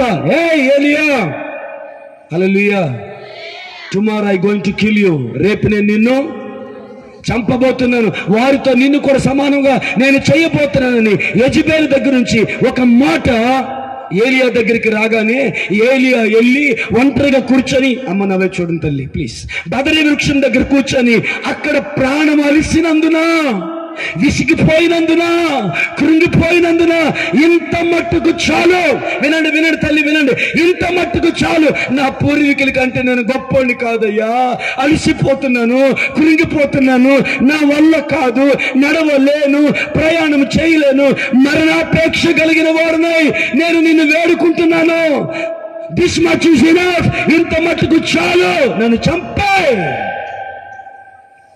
ఇక్కడ కూర్చున్న వారిలో ఎంత మంది అని ఉండొచ్చు. ఒకరోజు మా అమ్మ అన్నది ఇదే మాట. నేను ఎలాగో సాక్ష్యం చెప్తాను, సాక్ష్యంలోకి వెళ్తున్నాను. హల్లెలూయా. నేను ఇక బ్రతకలేను, ఈ పరిస్థితి మోయలేను, ఈ రోగాన్ని మోయలేను, ఈ బాధ భరించలేను, ఈ దుఃఖాన్ని భరించలేను, ఈ అవమానాలు భరించలేను, ఈ నిందలు భరించలేను, ఈ పరిస్థితులు భరించలేను, ఇంకా నా వల్ల కాదు అంటున్నాడు ఏలియా. ఆమె మంచి స్తోత్రం చెప్పండి. హల్లెలూయా. ఈ మధ్యలోనే మా చర్చిలో ఒక మాట అన్నాను, ఇంగ్లీష్లో అంటాను, ఎంతమందికి అర్థమవుతుందో. Thank god for not answering our stupid prayers. తెలుగులో చెప్పవా? ఎలా చెప్పను? హల్లెలూయా. మన పనికిమాలిన ప్రార్థనలకి దేవుడు జవాబు ఇవ్వనందుకు వందనాలు. ఒక్కరి చెయ్యతలో చూడండి, నేను ఇప్పుడు చేశాను, నేను ప్రార్థన పొర్రాలని, నేను పనికిమాలి పేదను ఇప్పుడు చేసినా చేయలే. హల్లెలూయా. ఒక మాట చెప్తాను. ఆ రోజు ఏలియా అన్నాడు, ఇంత మట్టుకు చాలు, నన్ను చంపేయమని. ఆ ప్రార్థనకి దేవుడు జవాబిచ్చుంటే ఏం మాట్లాడరా మీరు? ఎక్కట్లేదా ఏమి? హల్లెలూయా. నేను అడుగుతున్న ప్రశ్న, ఆ రాత్రి ఆ సమయం అందు, క్షమించాలి, ఆ సమయం అందు దేవుడు ఏలియా ప్రార్థనకి జవాబు ఇచ్చి ఉంటే ఆ బదరీ వృక్షము కిందే ఏలియాని పాతి పెట్టాల్సి వచ్చేది. అదే జరిగితే అగ్ని రథముల చేత మరణము చూడకుండా దేవుని సముఖమునకు వెళ్ళే గొప్ప భాగ్యాన్ని ఏలియా కోల్పోయి ఉండేవాడు. నేను అనుకుంటాను, ఏలియా అగ్ని రథం మీద వెళ్తున్నప్పుడు దేవుడు తనుంటాడు, Lord thank you for not answering my stupid prayer. నా పనికిమాలిన ప్రార్థనకి నువ్వు జవాబు ఇవ్వనందుకు వందనాలు ఇచ్చుంటే అక్కడే పరదేశులము ప్రియులారా మన పొరమిదిగా దేపుడు అని పాడి పాతి పెట్టేవారు. హల్లెలూయా. హల్లెలూయా. చాలాసార్లు మనమే అనుకోండి, ఇంత మట్టుకు చాలు, ఇంత మట్టుకు చాలు అనుకున్న ఏలియాతో దేవుడు ఏమన్నాడు తెలుసా? ఏ ఏలియా, నువ్వు ఇంత మట్టుకు చాలు అంటున్నావు, అది నీ డైలాగ్. నా డైలాగ్ ఏంటో చెప్పు నాయన, శక్తికి మించిన ప్రయాణం ఇప్పుడే స్టార్ట్ అయింది. మీకు అర్థం అవ్వలేదట్టు. హల్లెలూయా. ఏలియా ఏమంటున్నాడు? ఇక చాలు అని. దేవుడు ఏమంటున్నాడంటే ఇప్పుడే స్టార్ట్ అయిందని. Praise the lord. Hallelujah. Amen. గట్టిగా చేద్దాం. హల్లెలూయా. ఇంత మట్టుకు చాలు, నేను ప్రయాణం చేయలేను, నా వల్ల కాదు, అలసిపోయాడు ఏలియా. అక్కడ దేవుడు అంటున్నాడు, భయపడకు ఏలియా, ఇదిగో ఈ ఆహారం తీసుకో, నీ శక్తికి మించిన ప్రయాణము నీ ముందుంది. దేవుని నామానికి మహిమ కలుగును గాక. గట్టిగా చదువు. ఇక్కడ కూర్చున్న వారు ఎవరులైనా అలసిపోయాను ప్రభువా, పరిస్థితుల మధ్యలో అలసిపోయాను, ఇంకా నేను ఏగలేను, ఇంకా నేను ముందుకు నడవలేను, ఇంకా నేను కుటుంబంలో ముందుకు వెళ్ళాను, నేను ఇంక విడాకులు ఇచ్చేస్తాను, నేను ఇంక కదలలేను, వదిలేస్తాను, నేను ఉండలేను, నా వల్ల కాదు, ఈ ఆత్మీయ జీవితం నాకు కాదు, ఈ పరిస్థితులు నాకు కాదు, ఈ నిందలు నా వల్ల కాదు, ఈ ప్రార్థన చేసి చేసి ఎదురు చూసింది నా వల్ల కాదు, నాకు ఇంక వద్దు లైఫ్, నేను చచ్చిపోతాను లేదా నేను చంపే అనుకునే పరిస్థితులు ఎవరైనా ఉంటే, అలాంటి పరిస్థితుల్లో ఏలియాతో దేవుడు అంటున్నాడు, నీ శక్తికి మించిన ప్రయాణం ఉంది, లేచి ఆహారాన్ని భుజించు అని. దేవుని నామమున మహిమ కలుగును గాక.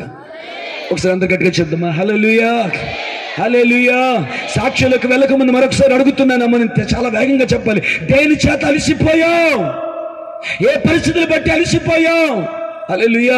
అలసిన స్థితిలో, అలసిన ప్రాణముతో, అలసిన శరీరంతో, అలసిన పరిస్థితులతో, ఇంటిలో అలసిపోయి, ఒంటిలో అలసిపోయి, ఆత్మీయ జీవితంలో అలసిపోయి, భౌతిక జీవితంలో అలసిపోయి, శారీరకంగా అలసిపోయి ఇక్కడ కూర్చున్న వారు ఎవరైనా ఉంటే, ఈ రాత్రి ప్రభు నేను అడిగినప్పుడు మీ ముందుంచమని చెప్పబడిన మాట మీ ముందుంచిన దైవజనుడిగా దేవుడు మీతో చెబుతున్న మాట ఇదే, అలసిన వారి ఆశను ఆయన తృప్తి పరుస్తానంటున్నాడు. దేవుని మనకు మహిమ కలుగును గాక. హల్లెలూయా. అలసిపోయావమ్మా, కానీ ఏదో ఆశతో ఇక్కడికి వచ్చావు. అలసిపోయారు బ్రదర్, ఏదో ఆశతో ఇక్కడికి వచ్చారు. ఆత్మీయ జీవితాలు అలసిపోయారు, ఆశతో ఇక్కడికి వచ్చారు. కుటుంబ జీవితాలు అలసిపోయారు, ఆశతో ఇక్కడికి వచ్చారు. ఆత్మీయ జీవితంలో పడిపోయి అలసిపోయారు, కానీ ఆశతో ఇక్కడికి వచ్చారు. ఈ రాత్రి తన దాసుని ద్వారా దేవుడు నీకు ఇస్తున్న గుడ్ న్యూస్ ఏమిటంటే, అలసిన నీ ఆశను నేను తృప్తి పరుస్తాను, కృంగిన నేను నింపుతాను. నమ్ముట నీ వల్ల అయితే, నా మాట అది కాదు. ఈ రాత్రి ఈ మాటను నువ్వు నమ్మగలిగితే దేవుడు నీ జీవితంలో కార్యసాధకం తెస్తాడు. గట్టిగా గట్టిగా గట్టిగా హల్లెలూయా. ఇంకొక గట్టిగా హల్లెలూయా. సంతోషంగా హల్లెలూయా, చిరునవ్వుతో hallelujah. What is the good news? Good news ఏంటి? ఈ దూర ప్రాంతంలో ఎంతమంది వరకు ఈ శబ్దం వినబడుతుందో నాకు తెలియదు. హల్లెలూయా, ప్రైజ్ ది లార్డ్. యేసయ్య దగ్గరికి నువ్వు వస్తే అలసిన నీ ప్రాణం, అలసిన నీ ఆత్మకు, అలసిన నీ శరీరమునకు ఆశ తీర్చి తృప్తిపరుస్తాడు. నీ ఆశ ఆరోగ్యమా, నీ ఆశ ఆనందమా, నీ ఆశ ఆత్మీయత, నీ ఆత్మ అభిషేకమా, నీ ఆత్మ దైవిక చిత్తమా, నీ ఆశ ప్రైజ్ ది లార్డ్ గట్టిగా చెప్తామా, దేవుని కొరకు బలమైన సాధనంగా వాడబడాలా. నీ ఆశ నీ కుటుంబం బాగుపడాలా, నీ ఆశ నీ శరీరం బాగుపడాలా. కానీ ఎదురు చూసి అలసిపోయావా? అలసిన నీతో ఈ రాత్రి నా ప్రభువు చెబుతున్న మాట ఏంటో తెలుసా?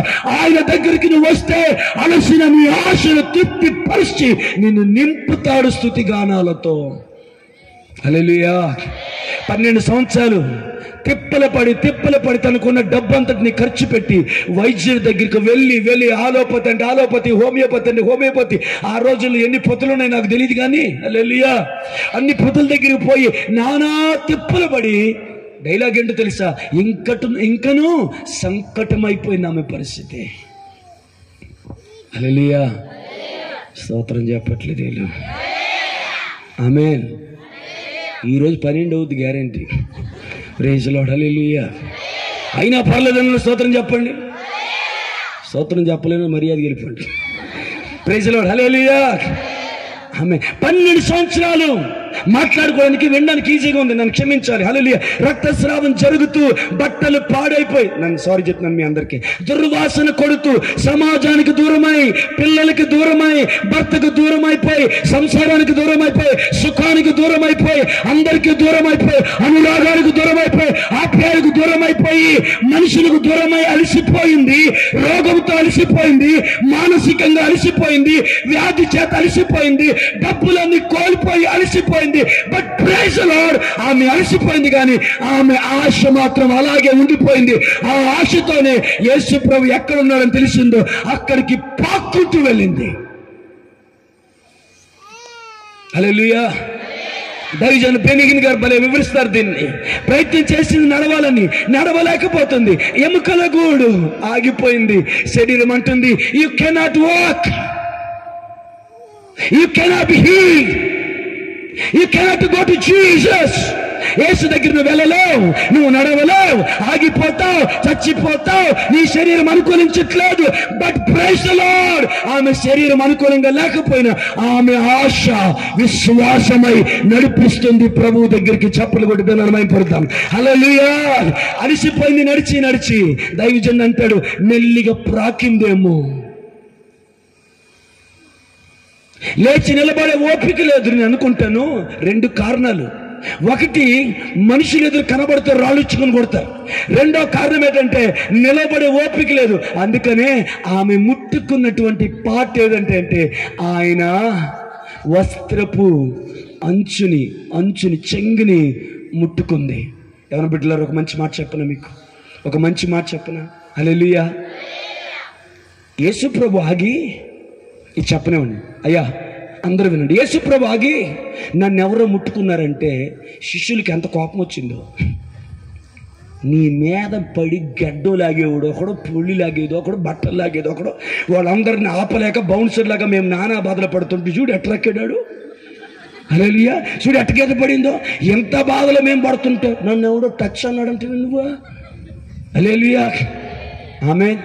నన్ను ఒక మాట చెప్పనా, ప్రభు చెప్పే ఆన్సర్ ఇలా ఉంటే ఎంత బాగుండేది అనిపిస్తుంది నాకు. అదేం తెలుసా, ఎంతమంది నా మీద పడుతున్నా జరగండి,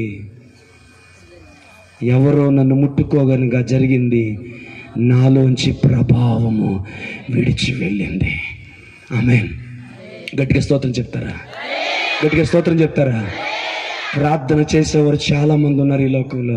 నీవు ప్రార్థన చేస్తే ప్రభావం విడుదలవ్వాలి. పాటలు పాడేవారు చాలా మంది ఉన్నారు ఈ లోకంలో. నీవు పాట పాడుతుండగా దేవుని ప్రభావం విడుదలవ్వాలి. ప్రార్థన చేసేవాళ్ళు చాలా మంది ఉన్నారు. నువ్వు ప్రార్థన చేస్తుండగా దేవుని ప్రభావం విడుదలవ్వాలి. అంతమంది ఆయన మీద పడుతున్న నథింగ్ హ్యాపెన్. ఆమె ఆయన ముట్టుకోలేదు, ఆయన వస్త్రపు చెంగును మాత్రమే ముట్టుకుంది. ఆ టచ్ ఆయనలో ఉన్న ప్రభావాన్ని ఆమెలోకి తీసుకొని వెళ్ళింది. అలసిన ఆమె శరీరము గాని ఆమెలో ఏముంది, ఆశ ఉంది. ఆశ లేకపోతే ప్రభు దగ్గరికి వెళ్ళదుగా. వెళ్ళిద్దా? మీరన్నిటికీ అమాయకంగా అడ్డం ఒప్పుకోండి, నిజం చెప్పండి. హల్లెలూయా. ఆశ లేకపోతే ఏమయ్యేది? అక్కడే ఆగిపోయేది, అక్కడే నిలిచిపోయేది, అక్కడే ఉండిపోయేది. 12 సంవత్సరాల నుంచి వ్యాధి చేత ఆమె శరీరం అలిసింది కానీ ఆమె ఆశ అలిసిపోలేదు. ఆశ ఎవరు? ఈ దూరం నుంచి ఈ రాత్రి సాక్ష్యం చెప్పబోతున్నాను. ఈ దూరం నుంచి మాటలు వింటేవాడు ఎవరికైనా నేను చెప్తున్నాను. హల్లెలూయా. గట్టిగా చెప్తారు హల్లెలూయా. నువ్వు ముస్లిం అయినా, నువ్వు హిందూ అయినా, ఏదైనా నీ పరిస్థితులు బాగోకపోతే, స్థితిగతులు బాగోకపోతే మంచి రోజులు వస్తాయిలని ఎదురు నువ్వు చూస్తున్నట్లయితే ఈ రాత్రి నీకు శుభవార్త ప్రభు నీతో చెబుతున్నాడు. అలసిన నీ ఆశను తృప్తి పరిచి కృంగిన నిన్ను నింపాలని ఆయన కోరుకుంటున్నాడు. ఆమె యేసు దగ్గరికి వెళ్ళినట్టు నువ్వు యేసు దగ్గరికి వస్తే ఆమేన్, ఆయన నీ ఆశను తీరుస్తాడు. హల్లెలూయా. గట్టిగా హల్లెలూయా. ఇంకొద్ది గట్టిగా హల్లెలూయా. అమ్మ నాన్న ప్రేమించి వివాహం చేసుకున్నారు. ఈ సందర్భాలన్నీ ఇప్పుడు మా అమ్మకి లింక్ అవుతాయి. ప్రేమించి వివాహం చేసుకున్నారు. Praise the lord. అమ్మ గుంటూరులో ఏసీ కాలేజీలో first class student. Inter first క్లాస్లో పాస్ అయింది అమ్మ. ఆ రోజులో ఇంటర్ అంటే చాలా పెద్ద చదువు. ఏమ రైట్? హల్లెలూయా. మా నాన్న ఇంకా గొప్ప చదువు చదివాడు. 3వ క్లాస్ ఫెయిల్ అయిపోయాడు. ఎందుకంటే ఆ కొత్తపేట నెహ్రూ నగర్ అక్కడ రైలు పట్టాల పక్కన ఇల్లులు ఉండేవి కాబట్టి గ్యాంగ్ మ్యాన్లు వర్క్ చేయడానికి వెళ్తే వాళ్ళతో పాటు హెల్ప్ చేయడానికి వెళ్ళిపోతే సాయంకాలం అంతా పని చేసిన తర్వాత ఆ రోజుల్లో అనా పైసా ఏ ఉండే నాకు తెలియదు. ఆ డబ్బులు ఇస్తే వాటిని తీసుకుని వెళ్ళి తినడం లేకపోతే సినిమాకి వెళ్ళిపోవడం ఇదే ఇష్టం. అందుకని బడికి సరిగా పోక 3వ క్లాస్ కూడా ఫెయిల్ అయిపోయాడు. మరి 3వ క్లాస్ ఫెయిల్ అయిపోయిన ఈ కాదరవల్లికి ఇంటర్ ఫస్ట్ క్లాస్ లో పాస్ అయిన ఏనట్టబడిందని అడుగుతారా? హల్లెలూయా. మా తాత వయలినిస్ట్, వయలిన్ వాయిస్తారు పిడేలు. మా నాన్న ఫ్లూటిస్ట్, నేను గిటారిస్ట్. అందరూ ఇష్టలే. హల్లెలూయా. మా నాన్న ఫ్లూటిస్టు. సాయంకాలం వచ్చిన తర్వాత ఇప్పుడు చెప్తాను బుచ్చితో 6 లైన్. హల్లెలూయా. సాయంకాలం వచ్చిన తర్వాత కడవ పట్టుకొని దూరంలో ఉన్న బావి దగ్గరికి నీళ్ళు పోతుంటే మా అమ్మ వెళ్ళే టయానికి గబగబా పని ఉన్నట్టు బయట ఆరు బయట కూర్చొని కాలు మీద కాలు వేసుకొని ఆ ఫ్లూట్ మీద పాటేసేవాడు మా నాన్న. నా మది నిన్ను పిలిచింది గానమయ్య అని. ఆ ఫ్లూట్కి ఫ్లాట్ అయింది మా అమ్మ. హల్లెలూయా. మొత్తానికి నవ్వేవాడు, ఏదో పలకరించేవాడు. మొత్తానికి రోజు జరిగే తొంత జరుగుతుంటే మనసు బేరేసుకుందేమా మా అమ్మ. సరే మా అమ్మమ్మ మా తాత ఎక్కువ వేగం చెప్తాను, టైం అవుతుంది. మా అమ్మమ్మ మా తాతయ్య అన్నారు, అమ్మ ఆ టైం వచ్చినప్పుడు, వివాహం చేసే టైం వచ్చినప్పుడు కాదరవల్లి బయటికి కనబడేంత మంచోడు కాదు, నీ జీవితాన్ని పాడు చేస్తాడు, మా మాటిని నీ జీవితం పాడైపోతుందమ్మా, నా మాటిని అంటే వినలేదు. పెళ్ళంటే చేసుకుంటే కాదరవల్లిని చేసుకుంటాను, లేకపోతే ఎవరిని చేసుకోనని మొండికేసింది. అయితే ఇంట్లోంచి బయటికి వెళ్ళిపో, కాదరవల్లిని పెళ్లి చేసుకో, అంతే తప్ప మాకే సంబంధం లేదు, మేమైతే పెళ్లి చేయమంటే బయటకు వచ్చేసింది. ముస్లిం పద్ధతి ప్రకారం వివాహం జరిగిపోయింది. Praise the lord. గుంటూరులో గోరంట్ల దగ్గర ఉన్నటువంటి గుజ్జనగుళ్ళ, కొంతమంది చాలా మంది తెలుసు, గుజ్జనగుళ్ళ ప్రాంతంలో వారి దాంపత్య జీవితం ప్రారంభమైంది. అక్క పుట్టింది, అక్కకు జరీనా అని పేరు పెట్టారు. కొంచెం స్పీడ్ అవుతానే ఏమనుకోకరా. అక్కకి జరీనా, ఎందుకంటే ఇక్కడ చెప్పాల్సిన మాటలు కొన్ని ఉండిపోయింది సాక్ష్యంతో పాటు. అక్కకి జరీనా అని పేరు పెట్టారు. తర్వాత మా అమ్మని అడిగారు మా నాన్నగారు, ఏమనంటే ఒక పని చేద్దాం ఫాతిమా, మనం వైజాగ్ వెళ్ళిపోదాం, నాతో పాటు రావడానికి ఇష్టమేనా? అక్కడ ఒక ఫ్యాక్టరీ ఉంది, అందులో మోల్డింగ్ కాంట్రాక్టింగ్ వర్క్ ఉందంట, నాకు ఆ పని ఎలాగో వచ్చు, మనం వెళ్ళి చేద్దాం, నేను కొలిమిలో చేసిన అలవాటు ఉంది కదా అంటే మా అమ్మ అంటుంది, మీకోసం అమ్మని నాన్ని అయిన వారిని అందరిని వదిలేశాను అయ్యా, నువ్వు ఉంటే నాకు చాలు, నువ్వు ఎక్కడికి రమ్మంటే అక్కడికి వస్తానంటే ఇద్దరు కలిసి విశాఖపట్నం అక్కను తీసుకుని వచ్చేసారు. తర్వాత నేను కడుపులో పుట్టాను, మరలా అమ్మ గుంటూరు వచ్చింది డెలివరీ కోసం. హల్లెలూయా హల్లెలూయా. ఫస్ట్ టైం కూతురు కదా, రెండోసారి కొడుకు పుడితే బాగున్నది, చాలా ఆశతో ఎదురు చూస్తూ ఉన్నారు. అలా ఎదురు చూస్తూ ఉంటుండగా ప్రైజ్ ది లార్డ్, నేను పుట్టాను. నేను పుట్టిన రోజు గుంటూరులో ప్రచండమైన గాలి వర్షం, నరిసందంటే ఈడేమవుతాడో. హల్లెలూయా. అమ్మాయి ఈ టైంలో, ఈ భయంకరమైన పరిస్థితుల్లో, అసలు వర్షమే లేని పరిస్థితుల్లో వీడు పుట్టంగానే ఉరుము లేంది, మెరుపు లేంది, వీడేమవుతాడు తల్లి అని చెప్పేసి అంటే మా అమ్మ నవ్వుకుంది మొత్తానికి. ఆ రోజుల్లో ఒకే ఒక ట్రంక్ కాల్ ఫోన్, మా నాన్నగారు పనిచేసేటువంటి ఫ్యాక్టరీకి ఫోన్ ఉండేది, ఇలా తిప్పుకునే ఫోన్, గుర్తుందా? హల్లెలూయా. ఏంది నువ్వు అప్పుడు బుట్టేమన్నాడు చూస్తున్నారు. ఆ ఫోన్ ఇలా మరి వెనక్కి వచ్చింది, మరి ఇలా తిప్పి మళ్ళీ వెనక్కి ఆ నెంబర్కి వెళ్ళింది ఫోను. లలితా మెంటల్స్ ఇప్పటికీ ఉంది ఆ ఫ్యాక్టరీ. కాదరవల్లి కొడుకు పుట్టాడంటే ఈ వార్త చెప్పండి అని. హల్లెలూయా. మా నాన్నగారి ఫ్రెండ్ ఒకడు ఉన్నాడు, పేరు బైరాగి. అదేం పేరే బైరాగి. హల్లెలూయా. పొడుగుంటాడు మనిషి, అదే నాకు గుర్తున్నాడు ఆయన. ఈ బైరాగి ఏం చేశాడంటే, రే కాదరవల్లి కారా అంటే, కాదరవల్లి నయ్యారా ఈ రోజు రాలేదురా అంటే, ఏమిరా అంటే, అమితాబ్ బచ్చన్ సినిమా ఈ రోజు రిలీజ్, అందుకే రావా. మా నాన్న అమితాబ్ బచ్చన్ ఫ్యాన్. ఆ రోజు రిలీజ్ అయిన సినిమా ముకందర్ కా సికిందర్. తెలిసి ఎవరికైనా? తప్పేం లేదులే, ఇప్పుడు సినిమా కాదు కదా తెలియడానికి, అదేమన్నా మనం వచ్చిన పోగిరియా కాదుగా. కాబట్టి అప్పుడెప్పుడో సినిమా కదా, ముకందర్ కా సికిందర్, ముకందర్ తలరాత సికిందర్ జయించిన వాడు. ఆ సినిమా హాల్లో మా నాన్న కూర్చుంటే ఈ బైరాగి పరిగెత్తుకుని లోపలికి వెళ్ళి, ఆ రోజులో పెద్ద రిస్ట్రిక్షన్ లేదు కదా, లోపలికి వెళ్ళి గబగబ వెళ్ళి, అరే వలి నీ గుడ్ న్యూస్ రా, నీ కొడుకు పుట్టాడు అనగానే మా నాన్న పెద్ద విజిలేసి కేకలేసి ఆనందపడిపోయి ఎదురుగా వెండి తెర మీద అమితాబ్ బచ్చన్ కనబడుతుంటే, ఆ సినిమాలో అమితాబ్ బచ్చన్ క్యారెక్టర్ పేరు సికిందర్. అందుకు మా నాన్న నాకు సికిందర్ అని పేరు పెట్టి ఆ ఫ్యాక్టరీ ఆ సినిమా హాల్లోనే నా కొడుకు పేరు సికిందర్ అన్నాడు. మా నాన్న ఆశ ఏంటంటే నేను అమితాబ్ బచ్చన్ అంత గొప్పోడైపోవాలని. ఎక్కడ చెప్పినా ఈ మాట చెప్తారు, మీరు నవ్వుకుంటే నవ్వుకోండి. హల్లెలూయా. అమితాబ్ బచ్చన్ కంటే దేవుడు నన్ను చాలా గొప్పోని చేశాడు. నా కాలి గోటికి కూడా అమితాబ్ బచ్చన్ సరిపోడు, ఎందుకంటే నేను జీవము కలిగిన దేవుని సేవకుని గనక. ఇక్కడ సెలబ్రిటీయే, అక్కడ సెలబ్రిటీయే. హల్లెలూయా హల్లెలూయా హల్లెలూయా. మనిషిని సంతోష పెట్టడానికి ఆయన యాక్టింగ్ చేస్తుంటే దేవుని సంతోష పెట్టడానికి నేను జీవిస్తున్నాను, అది తేడా. దేవుని నామాన్ని మహిమ కలుగును గాక. మొత్తానికి నా పేరు అందుకు సికిందర్ అయింది. ఆ తర్వాత మా చెల్లి డెలివరీ మళ్ళీ వచ్చింది, అమ్మ గుంటూరు. చెల్లి పుట్టింది, చెల్లికి హసీనా అని పేరు పెట్టారు. ఈ లోపు అప్పుడప్పుడు తాగేవాడు, అప్పుడప్పుడు పేకాట ఆడేవాడు, అంతే తప్ప పెద్ద అలవాట్లు పెద్ద జీవితమే ఉండదు కదా. మా చెల్లి డెలివరీ టైంకి వచ్చిన తర్వాత మాకున్న పేదరికాన్ని బట్టి ఒక సంవత్సరం పాటు తిరిగి అమ్మ వైజాగ్ వెళ్ళలేకపోయింది. కానీ సంవత్సరం తర్వాత మా అమ్మమ్మ వాళ్ళంతా టెలిగ్రాములు వేశారు, నీ భార్య ఇక్కడ ఉండిపోయింది, ముగ్గురు పిల్లలకు ఉండిపోయారు, మేమేమో ఏదో పని చేసుకొని కూలి పని చేసుకొని బతికే వాళ్ళము, కాబట్టి నీ భార్యని పిల్లల్ని తీసుకొని వెళ్ళు, మాకు చాలా ఇబ్బందిగా ఉందని టెలిగ్రామ్ వేస్తే మా నాన్న టెలిగ్రామ్ వేశాడు, అక్కడ బస్సు ఎక్కించండి, ఉదయాన్నే నేను ఇక్కడ రిసీవ్ చేసుకుంటాను. ఆ రోజులో ఉదయాన్నే 4:30 ఆ టైంకి వైజాగ్ ఆటోనగర్ బస్సు చేరుకునేది. ఇక్కడ గుంటూరులో బస్సు ఎక్కించారు, మా ముగ్గురిని తీసుకుని అమ్మ బయలుదేరింది. తెల్లవారు 4:30కి గాజువాక దగ్గర ఉన్నటువంటి ఆటోనగర్, ఆ రోజు అదంతా, ఆ రోజులు అది పెద్ద అడవి, నక్కలు దొంగలు, భయంకర దొంగలు ఉండేటువంటి ప్రాంతం, చిన్న రోడ్డు. ఆ రోడ్డు మీద బస్సు ఆగింది. మా అమ్మ మా ముగ్గురు పిల్లలు తీసుకుంది అంటుంటే ఆ కండక్టర్ అన్నాడు, అమ్మా నీ పేరేం పేరు? ఫాతిమా. నువ్వు యవనస్తురాల్లాగా ఉన్నావు, ముగ్గురు పిల్లలతో ఎలా వెళ్తావమ్మా? ఇక్కడంతా దొంగలు ఉంటారు, నక్కలు ఉంటాయి, భయంకరం అంటే. లేదండి మా ఆయన ఇక్కడే ఉంటాను అన్నట్టు. ఇక్కడెక్కడ ఉండుంటాడంటే కండక్టర్ అటు ఇటు చూశాడు. లేడమ్మా ఇక్కడ ఎవరు లేరు, నా మాట విను, నీకు ప్రమాదం ఏం జరుగుతుందంటే. లేదండి మా ఆయన ఉంటాడండి, ఏమవ్వదండి అంటే. నీ ఇష్టం అని కండక్టర్ రైట్ అన్నాడు. బస్సు వెళ్ళిపోయింది. మా అమ్మ చీకట్లో నిలబడి పిలుచుకుంటుంది, ఏమండి ఏమండి ఎక్కడున్నారని. వాయిస్ వినిపించట్లేదు, నక్కల అరుపులు వినిపిస్తున్నాయి, ఏయో శబ్దాలు. అమ్మకు భయం వేసింది. ఇద్దరిని చంకలు పెట్టుకొని మా అక్కను పట్టుకొని ఆ గట్లుంటే గట్ల మీద పొలం గట్లాగా ఉంటే వాటి మీద పరుగు తీసి ఇంటికి వస్తే తాళం వేస్తుంది. పక్కేమని ఆమె అడిగింది, తాళం వేస్తుంది. సారీ నేను స్పీడ్గా చెప్తున్నాను.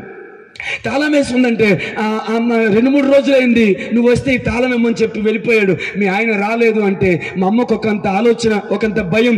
ఏమైంది, ఎందుకు రాలేదు? ఆ రోజంతా ఎదురు చూసింది, మా నాన్న రాలే. కాబట్టి సాయంకాలం అవుతున్న సమయంలో నాకు దగ్గరగా ఉంది కాబట్టి ఫ్యాక్టరీ దగ్గరికి వెళ్ళి ఆ గేట్ దగ్గరికి వెళ్ళి అక్కడ ఒక ఆయన ఉన్నాడు, అప్పారావు గారు అని. ఆయన దగ్గరికి వెళ్ళి, అయ్యా నేను కాదరవల్లి గారి యొక్క భార్యనంటే. అమ్మ నువ్వు ఫాతిమా కాదు, నాకు తెలుసు, మీ ఆయన నాకు తెలుసు, అదే నువ్వు నాకు తెలుసు అంటే. కొద్దిగా వలి గారిని పిలవండి అంటే, నువ్వు ఇక్కడే నిలబడి పిలుస్తానని వాచ్మెన్ లోపలికి వెళ్ళాడు. వెళ్ళిన తర్వాత ఎంత వేగంగా వెళ్ళాడు అంత వేగంగా పరిగెట్టుకొచ్చి, అమ్మ ఫాతిమా నువ్వు తొందరగా ఇంటికి వెళ్ళి, నా మాట విని తల్లి, నా చెల్లి లాంటిదని చెప్తున్నాను, ఇంటికి వెళ్ళమ్మంటే. ఏమైందండి, ఎందుకలా భయపడుతున్నారు? నాకేదో భయంగా ఉంది. మా ఆయనకేమోనైందంటే, ఆడికేమవుతుందమ్మా, నల్ల మందు, గంజాయి, విస్కీ, బ్రాందీ, రత్నగిరి, జర్దాకేలు, అక్రమ సంబంధాలు, భయంకరమైన అలవాట్లకు బానిసైపోయాడు. ఇప్పుడు కూడా తాగున్నాడు. ఇక్కడికి ఎందుకు వచ్చింది ఆ పనికి మాలదని చెప్పి వాడు కోపంతో ఏదో కర్ర రాడ్డో వెతుకుతుంటే, ఏంట్రా అంటే దాన్ని చంపుతానని చెప్పి కోపగించుకుంటున్నాడు. ఆ టైంలో వాడిని ఆపి, నేను వచ్చాను 5 నిమిషాల గేటు దగ్గరికి వస్తాను, అది వెళ్ళకపోయినా దాన్ని ఈరోజు పాతేస్తానని వాడు కోపడుతున్నాడంటే. మీరు ఎవరి గురించో మాట్లాడుతున్నారు? నా భర్త కాదరు వాళ్ళంటే. పోయి ఆ దుర్మార్గుని ఎలా నమ్మేవు తల్లి, నా మాటని ఇంటికి వెళ్ళిపో అంటే. ఇంటికి వచ్చింది. ఇంటికి వచ్చి గోడకు జారబడి మా అమ్మ ఏడుస్తుంది. మా అక్క వెళ్ళి మా అమ్మని అడుగుతుంది, మీకేవు మీకు ఐకురోతి అమ్మని. ఆ చిన్న ముద్దు మాటలతో కన్నీరు తుడుస్తుంటే మా అమ్మ నన్ను మా అక్కను పట్టుకొని ఏడ్చింది. అది మొదలు జీవితం నాశనం అయిపోయింది, భయంకరం అయిపోయింది. సాయంకాలం తాగొచ్చాడు. ఏంటే ఫ్యాక్టరీ దగ్గరికి వచ్చావు? ఎవరు రమ్మన్నా నేను? నా పరువు తీయడానికి వచ్చావా? అక్కడికి వచ్చి నువ్వు నేను చూపించుకోవాలనుకుంటున్నావా? ఇక నీచమైన మాటలు మాట్లాడుతుంటే ఇలా అయిపోయారేంటండి? ఆ అవతారం ఏంటండి? ఆ కళ్ళు ఏంటండి? ఆ తాగుడు ఏంటండి? ఒళ్ళంతా మురికిగా ఉంది. ఇలా అయిపోయారంటే, నేను మగవాడిని, తాగుతాను, తందనాడుతో తిరుగుతాను, ఇదే నా ఒరిజినల్ క్యారెక్టర్, నేను ఇలాగే ఉంటాను, నచ్చితే ఉండు, లేతే ఎవరితో నన్ను వెళ్ళిపో. పిల్లల ముందు ఏంటండి ఆ మాటలు అని మా అమ్మ అడిగితే, ఎవరికన్నావో ఎవరికి తెలిసే, నాకు కన్నావు అని గ్యారంటీ ఉందా? ఎవరికన్నావు? ఏంటి ఎక్కువ మాట్లాడుతున్నావు? నేను ఇలాగే ఉంటాను, ఇలాగే జీవిస్తాను. అయినా అందుకు వచ్చేసావు, అక్కడ ఉండొచ్చు కదా, అక్కడే కొనుక్కొచ్చు కదా, అక్కడ ఇంకెవరు దొరకలేదా? అందరూ అయిపోయారా? అందుకే మళ్ళీ ఇప్పుడు నేను గుర్తొచ్చాను. ఆ నీచమైన మాటలకి మా అమ్మ నిర్ఘాంతపోయి, ఏంటయ్యా ఆ మాటలు మాట్లాడుతున్నారని బ్రతిమలాడింది. పట్టించుకోలేదు. మా నాన్న తోసేసి వెళ్ళిపోయాడు. నేను ఇలాగే ఉంటాను. అది మొదలండి అమ్మను భయంకరంగా అనుమానించడం, కొట్టడం, నిందించడం, భయంకరమైన మాటలని అనడం. 2 రోజులకి 3 రోజులకి ఇంటికి రావడం, తాగేసి రావడం, ఇష్టానుసారంగా కొట్టడం, వచ్చిన డబ్బంతా ప్యాకెట్ ఆడడం, రౌడీజంగా బలాదూరుగా తిరగడం, ఏమాత్రం పట్టించుకోవడం లేదు. ఇంట్లో పిల్లల పరిస్థితి, నేను ముగ్గురు పరిస్థితి బాగోట్లేదు. కబురు పెడుతుంది, ఏమండి రండి ఒకసారి, పిల్లల పరిస్థితి బాగోలేదు, ముగ్గురికి జ్వరం వచ్చింది, ముగ్గురికి ఒంటి నిండా చికెన్ పాక్స్ వచ్చేసింది, వాళ్ళు చాలా ఇబ్బంది పడుతున్నారు, డబ్బులు ఇవ్వండి అంటే, ఎవరితో పడుకొని తెచ్చుకో, ఐఎమ్ సారీ, ఎవరితో పడుకొని తెచ్చుకో, నా డబ్బులు నాకే సరిపోవటం లేదు. భయంకరంగా మారిపోయింది. స్కూల్లో టీచర్ గా జాయిన్ అయింది. ఉదయం నుంచి సాయంకాలం వరకు నిలబడి పాఠాలు చెప్తే నెలకి 200-250 రూపాయలు ఇచ్చేవారు. పర్లేదా నా స్పీడ్? నెలకు 200-250 రూపాయలు ఇస్తే ఆ డబ్బులతోనే మమ్మల్ని స్కూల్ పడి చదివి చిన్న బట్టలు కొని మాకు బాగోపోతే హాస్పిటల్ తీసుకొని వెళ్ళేది. ఒకరోజు మా నాన్న వస్తే కూర్చోబెట్టి మా ముగ్గురిని కూర్చోబెట్టి కాళ్ళు పట్టుకొని బ్రతిలాడింది. ఎందుకు ఇలా అయిపోయారు, ఎందుకు ఇలా మారిపోయారు? ఆ తాగుడు ఏంటండి, ఆ గంజాయి ఏంటండి, ఆ అలవాట్లు ఏంటండి? ఇంట్లో కూడా ఒకసారి గంజాయి తాగుతుంటే ఆ పొగకి మేము వాంతులు చేసుకునేవాళ్ళం. మేము వాంతులు చేసుకుంటే మా నాన్న కొట్టేవాడు మమ్మల్ని. ఏంటండి పరిస్థితులు అయిపోయింది? నేనేం తప్పు చేశానా? నేనేమైనా ఇబ్బంది పెట్టానా? నేనేమైనా భారంగా ఉన్నానా? నేనేమైనా తప్పుగా ప్రవర్తించానా? నేనేమైనా మార్చుకోవాలంటే మార్చుకుంటాను. ఈ అలవాట్లు వద్దయ్యా, నువ్వేమైపోతావు భయం వేస్తుంది, ముఖం అంతా పాడైపోయింది, దయచేసి అలవాట్లు మానుకోయి అంటే గుండెల మీద తన్ని, నేను చెప్పాను కదా నేను ఇలాగే ఉంటాను, నచ్చితే ఉండు లేకపోతే లేదు, ఇలా నీకు నచ్చిన చోటుకి వెళ్ళిపో. అనుమానం, అవమానం, దెబ్బలు, ఆకలి దప్పులు, డబ్బులు లేవు, పరిస్థితులు బాగోలేదు, జీవితం అంతా పాడైపోయింది. అమ్మ బక్క చిక్కిపోయింది, ఎముకలు గూడులాగా అయిపోయింది, కళ్ళు లోపలికి పోయింది.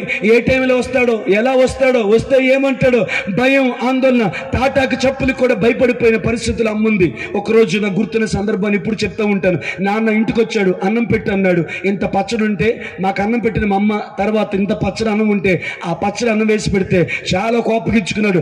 తర్వాత కొంపకొస్తే, ఇప్పుడు కొంపకొస్తే 2 ఏళ్ళ తర్వాత వస్తే పచ్చడేసి అన్నం పెట్టావంటే అని కోపంగా తిట్టాడు. ఇంకేం చేయనయ్యా, వచ్చిన డబ్బులు నీకే సరిపోవటం లేదు, నువ్వేమి ఇవ్వట్లేదు. పిల్లలు కూడా పచ్చడి తిని వాళ్ళు ఎరుక్కుంటున్నారు, వారికి మోషన్స్ అయిపోతున్నాయి. ఇట్లా అడగడం ఏమైనా న్యాయంగా ఉందా? నువ్వు డబ్బులు ఇస్తే కదా నేనేమైనా కూర చేసేది. అలా చెవ్వకుండా ఇష్టానుసారం తిరుగుతుంటే నేనేం చేసేదంటే, ఏంటి ఎదురు తిరుగుతున్నావు, నా మీద ఎదురు తిరుగుతున్నావు అని ఇష్టానుసారం మాట్లాడుతున్నావని ఆ ప్లేట్లో ఉన్న పచ్చడి ముద్ద తీసి అమ్మ కళ్ళల్లో వేసి కొట్టాడు.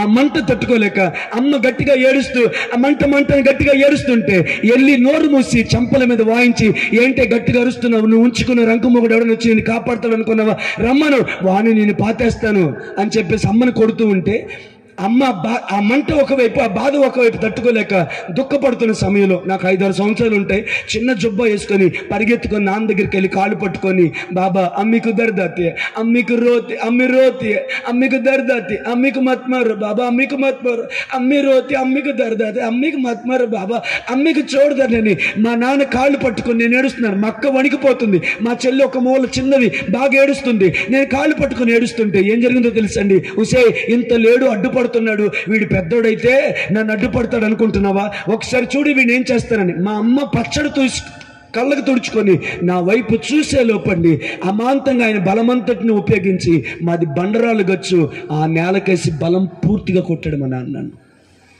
ఆయన కోపం నేను అడ్డుకున్నానని, అంటే వెళ్ళానని. ఇంత పసివాణని కూడా చూడకుండా బలం పూర్తిగా ఆయన ఈశ్వరు కొట్టాడు. మా అమ్మ అనుకుంది నేను చచ్చిపోయాను అనుకుంది, ఒళ్ళంతా చూసింది, వెతికింది. ఆమె హల్లెలూయా అడుగుతుంది, ఏడుస్తుంది. అరే చిన్న చూడరా అని చెప్పి ఏడుస్తూ ఉంది. అమ్మ ఏడుపినబడింది. కళ్ళు తెరిచి చూశాను, ఒళ్ళంతా వెతికింది, తలంతా వెతికింది. దేవుని నామానికి మహిమ కలుగును గాక.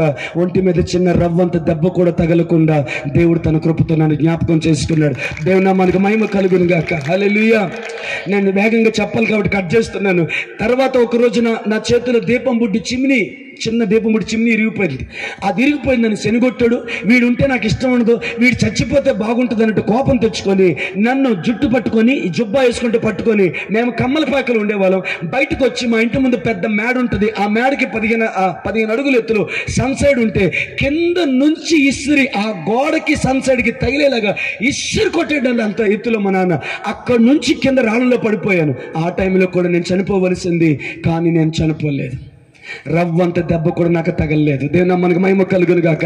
హల్లెలూయా. 3వసారి మా నాన్న నన్ను కొట్టే ప్రయత్నం చేస్తుంటే మా నాన్న చేతుల్లోంచి నేను తప్పించుకున్నాను, భయంతో తప్పించుకున్నాను. నేను తప్పించుకోవడం ఆయనకి ఇంకా కోపం తెప్పించింది. నేను పరిగెడుతుంటే తుప్పల మధ్యలో నన్ను వెంటాడాడు. ఒక చెట్టు కింద నేను దాక్కుంటే అమాంతంగా నన్ను పట్టుకొని ఆ కింద మట్టి ఉంటే ఆ మట్టిలో నన్ను పడేసి నా పీక మీద కాలు పెట్టేసి మెడ మీద సావరా సావరా అని గట్టిగా అరుస్తున్నాడు. నేను భయపడిపోయి వణికిపోతున్నాను, దుమ్ము లెగిస్తూ ఉంది. ఇక నేను చచ్చిపోతానేమో, ఊపిరాడలేని పరిస్థితి. పక్క నుంచి ఒక కేరళ ఆయన వెళ్తున్నాడు.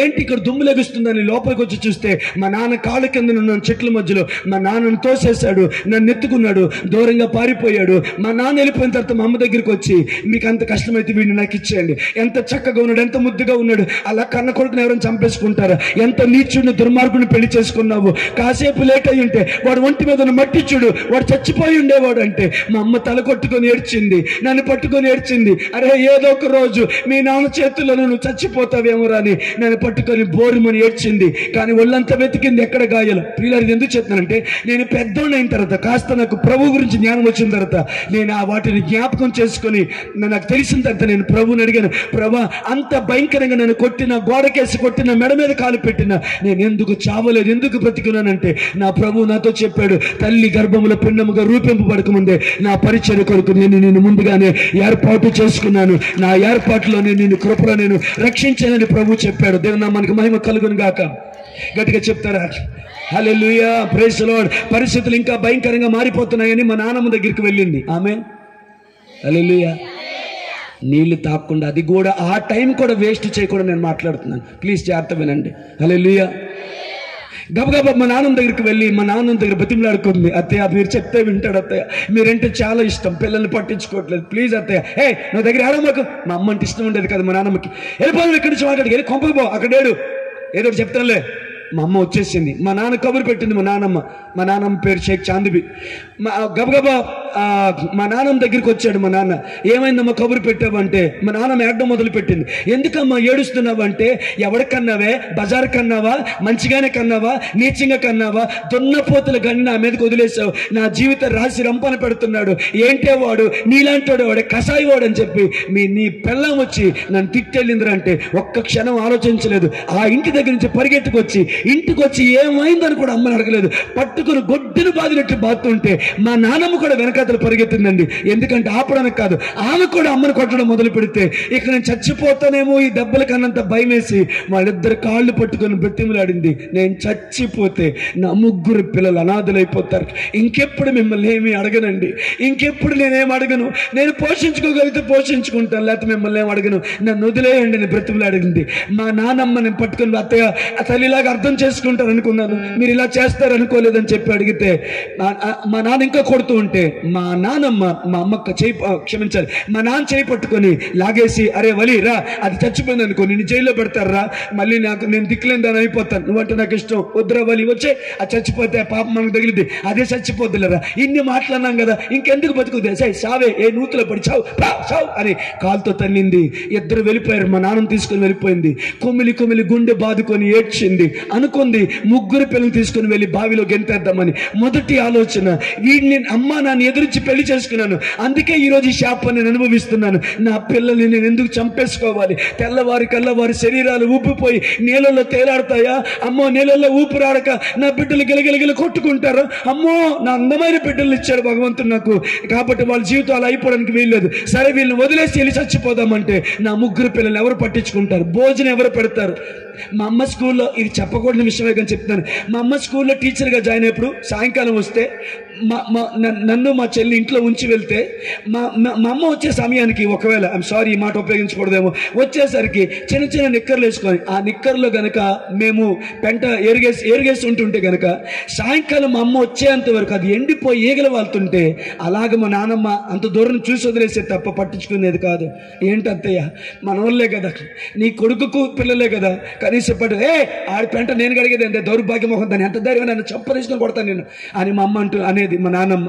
కష్టపడి ఏడుస్తున్న కడుపుని ఎందుకు పుట్టారు అని మా అమ్మ ఏడ్చేది. ఇప్పుడు చెప్తున్నాను, ఆ దెబ్బల వల్ల, ఆ అవమానాల వల్ల, ఆ నయవంచన వల్ల, ప్రేమించినందుకు చేసినటువంటి మోసం వల్ల, వేరే వాళ్ళకి ఇష్టానుసారంగా జీవితం గడపడం వల్ల, నానా మాటలు అంటడం వల్ల 3 పిల్లలు తిండి లేకుండా బట్టలు లేకుండా ఊరి మీద అలా తిరుగుతూ ఉంటే ఈ బాధ తట్టుకోలేక ఆ గుండె అలసిపోయింది, ఆ కన్నీళ్లు అలసిపోయాయి, ఆ శరీరం అలసిపోయింది దెబ్బల చేత, మానసికంగా కృంగిపోయి ఒక్కరిదే కూర్చొని ఏడుస్తూ ఉండేది. ఒకరోజు కూరగాయల వ్యాపారం చేసుకున్నామే మా ఇంటి ముందు నుంచి వెళ్తూ అమ్మ ఫాతిమా కూరగాయలు ఏమైనా కావాలంటే కన్నీళ్లు తుడుచుకుంటున్న మా అమ్మ, వద్దు ఏ కూరగాయలు వద్దు, డబ్బులుంటేగా ఏ కూరగాయలు వద్దంటే మా అమ్మ ఏడవటం గమనించిన కూరగాయల వ్యాపారం చేసుకున్నామే ఆ బుట్ట పక్కన పెట్టి గబగబా లోపలికి వచ్చి మా అమ్మ దగ్గర కూర్చొని, క్యావా ఫాతిమా ఎందుకు ఏడుస్తున్నావు, ఏమైందని మా అమ్మను పలకరించింది.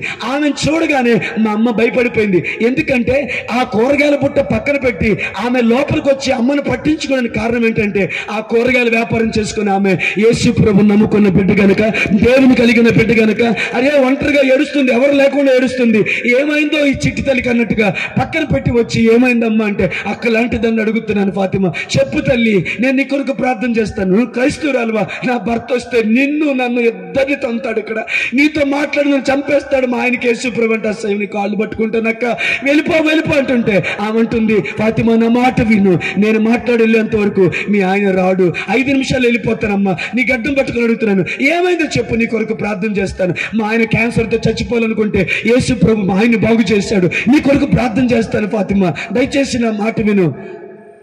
హల్లెలూయా. ఓదార్చేవారు ఎవరు లేని ఆ టైంలో నేను అక్కలాంటి దాన్ని అని చెప్పగానే తనకున్న కష్టం అంతా అమ్మ చెప్పుకున్నప్పుడు ఆమె అంటుంది, ఫాతిమా భయపడొద్దు, ప్రార్థన ఆలకించువాడా సర్వశరీరులు నీ వద్దకు వస్తారని బైబిల్లో ఉంది. సియోనులో దుఃఖించి వారికి ఉల్లాస వస్త్రమును, బూడిదిగా ప్రతిగా పూదండను, దుఃఖమునకు ప్రతిగా ఆనంద తైలమును, భారభరితమైన ఆత్మకు ప్రతిగా స్తుతి వస్త్రాన్ని ధరింప చేయడానికి ఆయన హల్లెలూయా ఈ లోకానికి వచ్చాడు. ఏమీ అవ్వదని కొన్ని మాటలు చెప్తుంటే వినుట వల్ల విశ్వాసం కలుగుతుంది అన్నట్టు ఆ మాటలు అమ్మల విశ్వాసాన్ని కలిగించే దేవుని మనం మైంపరుస్తారా? విశ్వాసాన్ని కలిగిస్తే హల్లెలూయా. క్రైస్తవుల మధ్యలో ఉన్నటువంటి అమ్మ, praise the lord hallelujah, Lutheran స్నేహితుల మధ్య ఉన్నటువంటి అమ్మ, క్రిస్టియన్ కాలేజీలో చదువుకున్న అమ్మ, ప్రభువుని గురించి ఎరిగిన అమ్మ, తన జీవితాన్ని యేసయ్యకి ఇచ్చేసి ప్రార్థన చేయడం మొదలు పెట్టింది. ప్రైజ్ ది లార్డ్, దేవుని మనకు మహిమ కలుగును గాక. హల్లెలూయా. అన్ని చెప్పలేను కానీ ప్రతి శుక్రవారం ఉపవాసం ఉండి ప్రార్థన చేయడం మొదలు పెట్టింది. Praise the lord. ముస్లిమ్స్ కి మా శుక్రవారం అంటే ఇంపార్టెంట్ డే కదా, కాబట్టి ఆ టైంలో ఒకరోజు నాన్న వచ్చేసరికి తలుపేస్తుంది. లోపల ఎవరితోనూ ఉన్నట్టుందని మెల్లిగా తలుపు తీసి చూశాడు మా నాన్న. మా అమ్మ మోకాళ్ళు వేసి చేతులు పైకెత్తి ప్రార్థన చేసుకుంటే నమాజ్ చేసుకున్నట్టుందని సైలెంట్ గా మెదలకుండా కూర్చున్నాడు మా నాన్న. మా నాన్న వచ్చిన సంగతి మా అమ్మకు తెలియలేదు.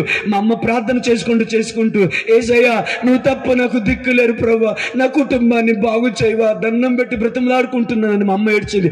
ప్రభువా అన్న మాట మా నాన్న ఎప్పుడైతే విన్నాడో బయట కూర్చున్న మా నాన్న లోపలికి వచ్చి 2 కాళ్ళతో మా అమ్మని ఎగ్గురు తన్ని గోడకేసి జుట్టు అమ్మడిచి కొట్టి భయంకరంగా కొట్టకోని స్థలాలు తన్నుకోని స్థలాలు తన్ని ఉసే పాపిస్తుదాను. ఏమనుకోకండి మాటలకి, ఉసే పాపిస్తుదాను నీచురాల. మా ముస్లిం జాతి ఎంత గొప్పది, మా ఖురాన్ ఎంత గొప్పది, మా మహమ్మద్ ప్రవక్త ఎంత గొప్పడు. అమ్మో ఎంత పని చేసేవే, ఎవడో క్రైస్తవునికి తగిలాడు, ఎవడో క్రైస్తవునికి రంగు మొగుడయ్యాడు, అందుకే నువ్వు ఇలాంటి పని చేసేవే పాపిస్తున్నా, ఆడెవడో నాకు తెలియాలి, ఎంత పని చేసావని మూతి మీద తన్ని. అమ్మో 10 మంది ముందు నా పరివేం కావాలి, నువ్వు ఆ పనికి మన వాడిని కాపాడుకోలేక దాకమని శిలువలో వేలాడి పనికి మన కుక్క ఆ దేవుడా నిన్ను ఆయన రక్షించుకోలేకపోయాడు, నిన్ను రక్షిస్తాడా, ఉసే నీకు దురుపు ఎక్కడి నుంచి పుట్టిందని భయంకరంగా కొట్టి అప్పుడు ఒక మాట అన్నాడు మా నాన్న, ఉసే నిన్ను చంపి ఎలా అడ్డు తొలగించుకోవాలని చాలా రోజులు అనుకుంటున్నా, కానీ ఈ రోజు నువ్వే నాకు ఒక కారణం ఇచ్చావు. మా ముస్లిం జాతి గొప్పది, యేసు ప్రభువుని నమ్మి ఇది తప్పు చేసింది, అందుకే దీన్ని చంపేస్తానని నీ మీద నేరం మోపి నేను చంపేస్తారు, చావుకి సిద్ధమైపోయి కొట్టేసి వెళ్ళిపోయాడు. ఎక్కడి నుంచి వచ్చింది ఆ ధైర్యం? ఆ అనాది ప్రణాళిక, దేవుడు అనాది ప్రణాళిక అది. మా నాన్న వెళ్ళిపోగానే ఆ దెబ్బల్లోనే మోకాలేసి 2 చేతులు పైకెత్తి దేవుని పాదాల దగ్గర ఏడ్చింది, దేవా నువ్వు తప్ప నాకు దిక్కు లేరు. ఆమేన్ హల్లెలూయా, ఆమేన్ హల్లెలూయా. అమ్మలారా ఊరకనే ఈ మాటలు చెప్పట్లేదు, అలసిన ఆ ఆశను ఆయన ఎలాగూ తృప్తిపరిచాడో ఈ రాత్రి చెప్పడానికి ఈ మాట అందుకున్నాను. దేవుని నామానికి మహిమ కలుగును గాక. హల్లెలూయా. 6 నెలలు గడిచిందండి. కొద్ది కట్ చేస్తున్నా. ఆ రోజు కూరగాయల వ్యాపారం చేసి ఆమె పరిగెత్తుకుంటూ మా ఇంటికి వచ్చింది. ఫాతిమా మా ఇంటికి పాస్టర్ గారు వచ్చారు, నీ సంగతి అంతా చెప్పా, ప్రార్థన చేయిస్తాను. వాళ్ళు కొండ మీద గాజువాకలో, వైజాగ్లో గాజువాకలో కొండ మీద ఒక చిన్న చెట్టు కింద చిన్న పూరుగుడు చేసుకొని పేదరాలు ఆమె అక్కడ ఉండి కూరగాయల వ్యాపారం చేసుకుంటుంది. కాబట్టి అమ్మ ఇంటికి పాస్టర్ గారు వచ్చారు, అమ్మ నువ్వు దయచేసి రా, నేను ప్రార్థన చేస్తాను. అమ్మ మా ఆయన వస్తే చంపేస్తాడు అక్క, మీ ఆయన వచ్చేలోపు తీసుకొస్తాను, 5ంటిగా మీ ఆయన వచ్చేది, ఈ లోపలే వచ్చేది కానీ రా అంటే, సరే అమ్మ గబగబా ఇద్దరు నడుచుకుంటూ వేగంగా నడుచుకుంటూ వెళ్ళారు. ఆ కొండ మీదకి వెళ్ళారు. అక్కడ పాస్టర్ గారు కూర్చున్నారు. మా అమ్మాయికి వందనాలు అన్నయ్య గారు అని చెప్పింది. దేనమ్మని మహిమ కలుగును గాక. వందనాలు తల్లి. ఫాతిమా అంటే నువ్వేనా? నేనేనయ్యా. అమ్మ భయపడకు, నీ భర్తను దేవుడు మారుస్తాడు. నా పేరు సూర్యనారాయణ, నేను శివభక్తుని. నా పూజ గదిలోకి వెళ్ళి పూజ చేసుకోవడానికి ప్రారంభిస్తూ ఆ శివనామస్మరణ చేద్దామని నోరు తెరిచి నాకు తెలియకుండానే ప్రభువా అని మాట నా నోట్లో వచ్చింది. ఎందుకంటే ముందు రోజు మా ఇంటికి కొంతమంది వచ్చి యేసు ప్రభు నమ్ముకునేవారు సువార్త చెప్పి ప్రార్థన చేసి వెళ్ళారంట. ఆ ప్రభావం ఏమో, ఆ శక్తి ఏమో పూజ గదిలో ఉన్న నేను నాకు తెలియకుండానే ప్రభువా అని కేక వేశాను. పెంకిటిల్లి పైకప్పు తెరవబడింది. దేవుని వెలుగు నా పూజ గదిలో ప్రత్యక్షమైంది. ఆ పూజ గదిలో యేసుక్రీస్తు ప్రత్యక్షమయ్యి, నీ పేరు తిమోతి, నువ్వు నా సేవ చేస్తావని దేవుడు చెప్పాడమ్మా. అంత గొప్ప దేవుడు, అంత బలమైన దేవుడు, నిజమైన దేవుడు. హల్లెలూయా. వస్తుందా? నిజమైన దేవుడు నీ ప్రార్థన ఆలకిస్తాడు. ఫాతిమా ప్రైజ్ ది లార్డ్ హల్లెలూయా.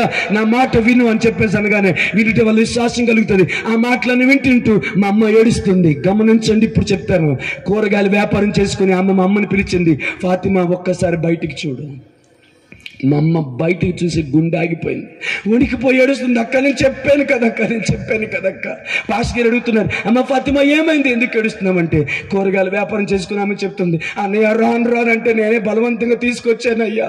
ఇప్పుడు చూస్తే అదిగో బయట వాళ్ళు ఆయన నిలబడి ఉన్నాడు, కాదరు వల్లి బయట ఉన్నాడు. ఎలా తెలిసిందో ఇక్కడ ఉందని, మా ఇల్లు ఎలా తెలిసిందో తెలియట్లేదు, ఈ ఇల్లు కదా తెలియదేమో అనుకున్నాను, నాకు భయం వేస్తుందని. మా అమ్మ ఏడుస్తుంది, ముఖం అంతా ఎర్రగా అయిపోయింది. ఫాతిమా భయపడకమ్మా, ఏం కాదులే, దేవుడు సాయం. అన్నయ్య మిమ్మల్ని కూడా కొబ్బరి కొట్టేస్తాడండి మా ఆయన అంటే, కొడితే కొట్టిన ఏసై కోసం దెబ్బలు తినాలని నేను సేవకు వచ్చానమ్మా, ఏం కాదమ్మా అని చెప్పి కొన్ని మాటలు ప్రభు గురించి చెప్తూ గుడ్డు భర్తలోనే కన్నులను దేవుడు ఎలా వెలిగించాడో చెబుతూ ఉంటుండగా మా నాన్న వెళ్ళిపోతే ఫాతిమాని పంపించేద్దాం అంటే మా అమ్మని పంపించేద్దామని పాస్టర్ గారు బయటికి తొంగి చూశారు.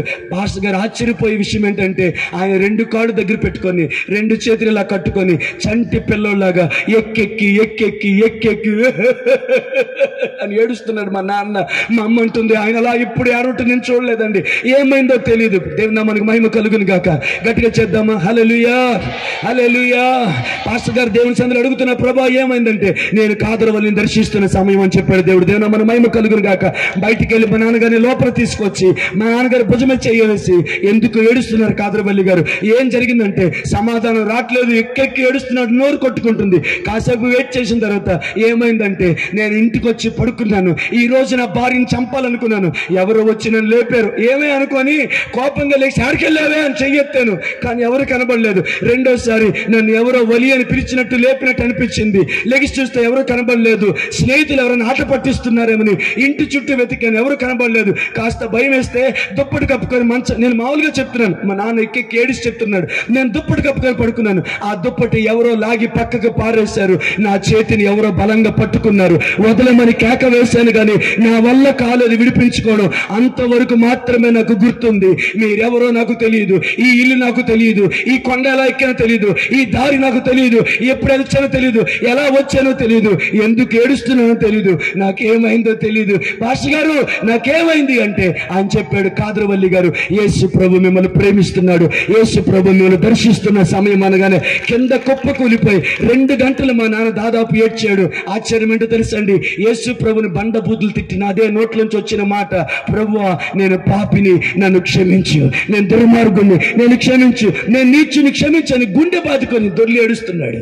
మా అమ్మకి ఇంకా కన్ఫర్మ్ కాదు, నన్ను కొట్టడానికి ప్లాన్ వేసాడు అనుకుంటుంది మా అమ్మ. హల్లెలూయా, హల్లెలూయా.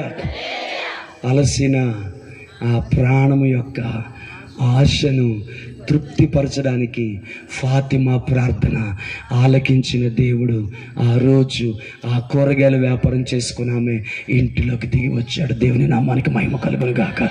గట్టిగా చేద్దాం హల్లెలూయా, హల్లెలూయా. ఇంకా గట్టి చేద్దాం హల్లెలూయా.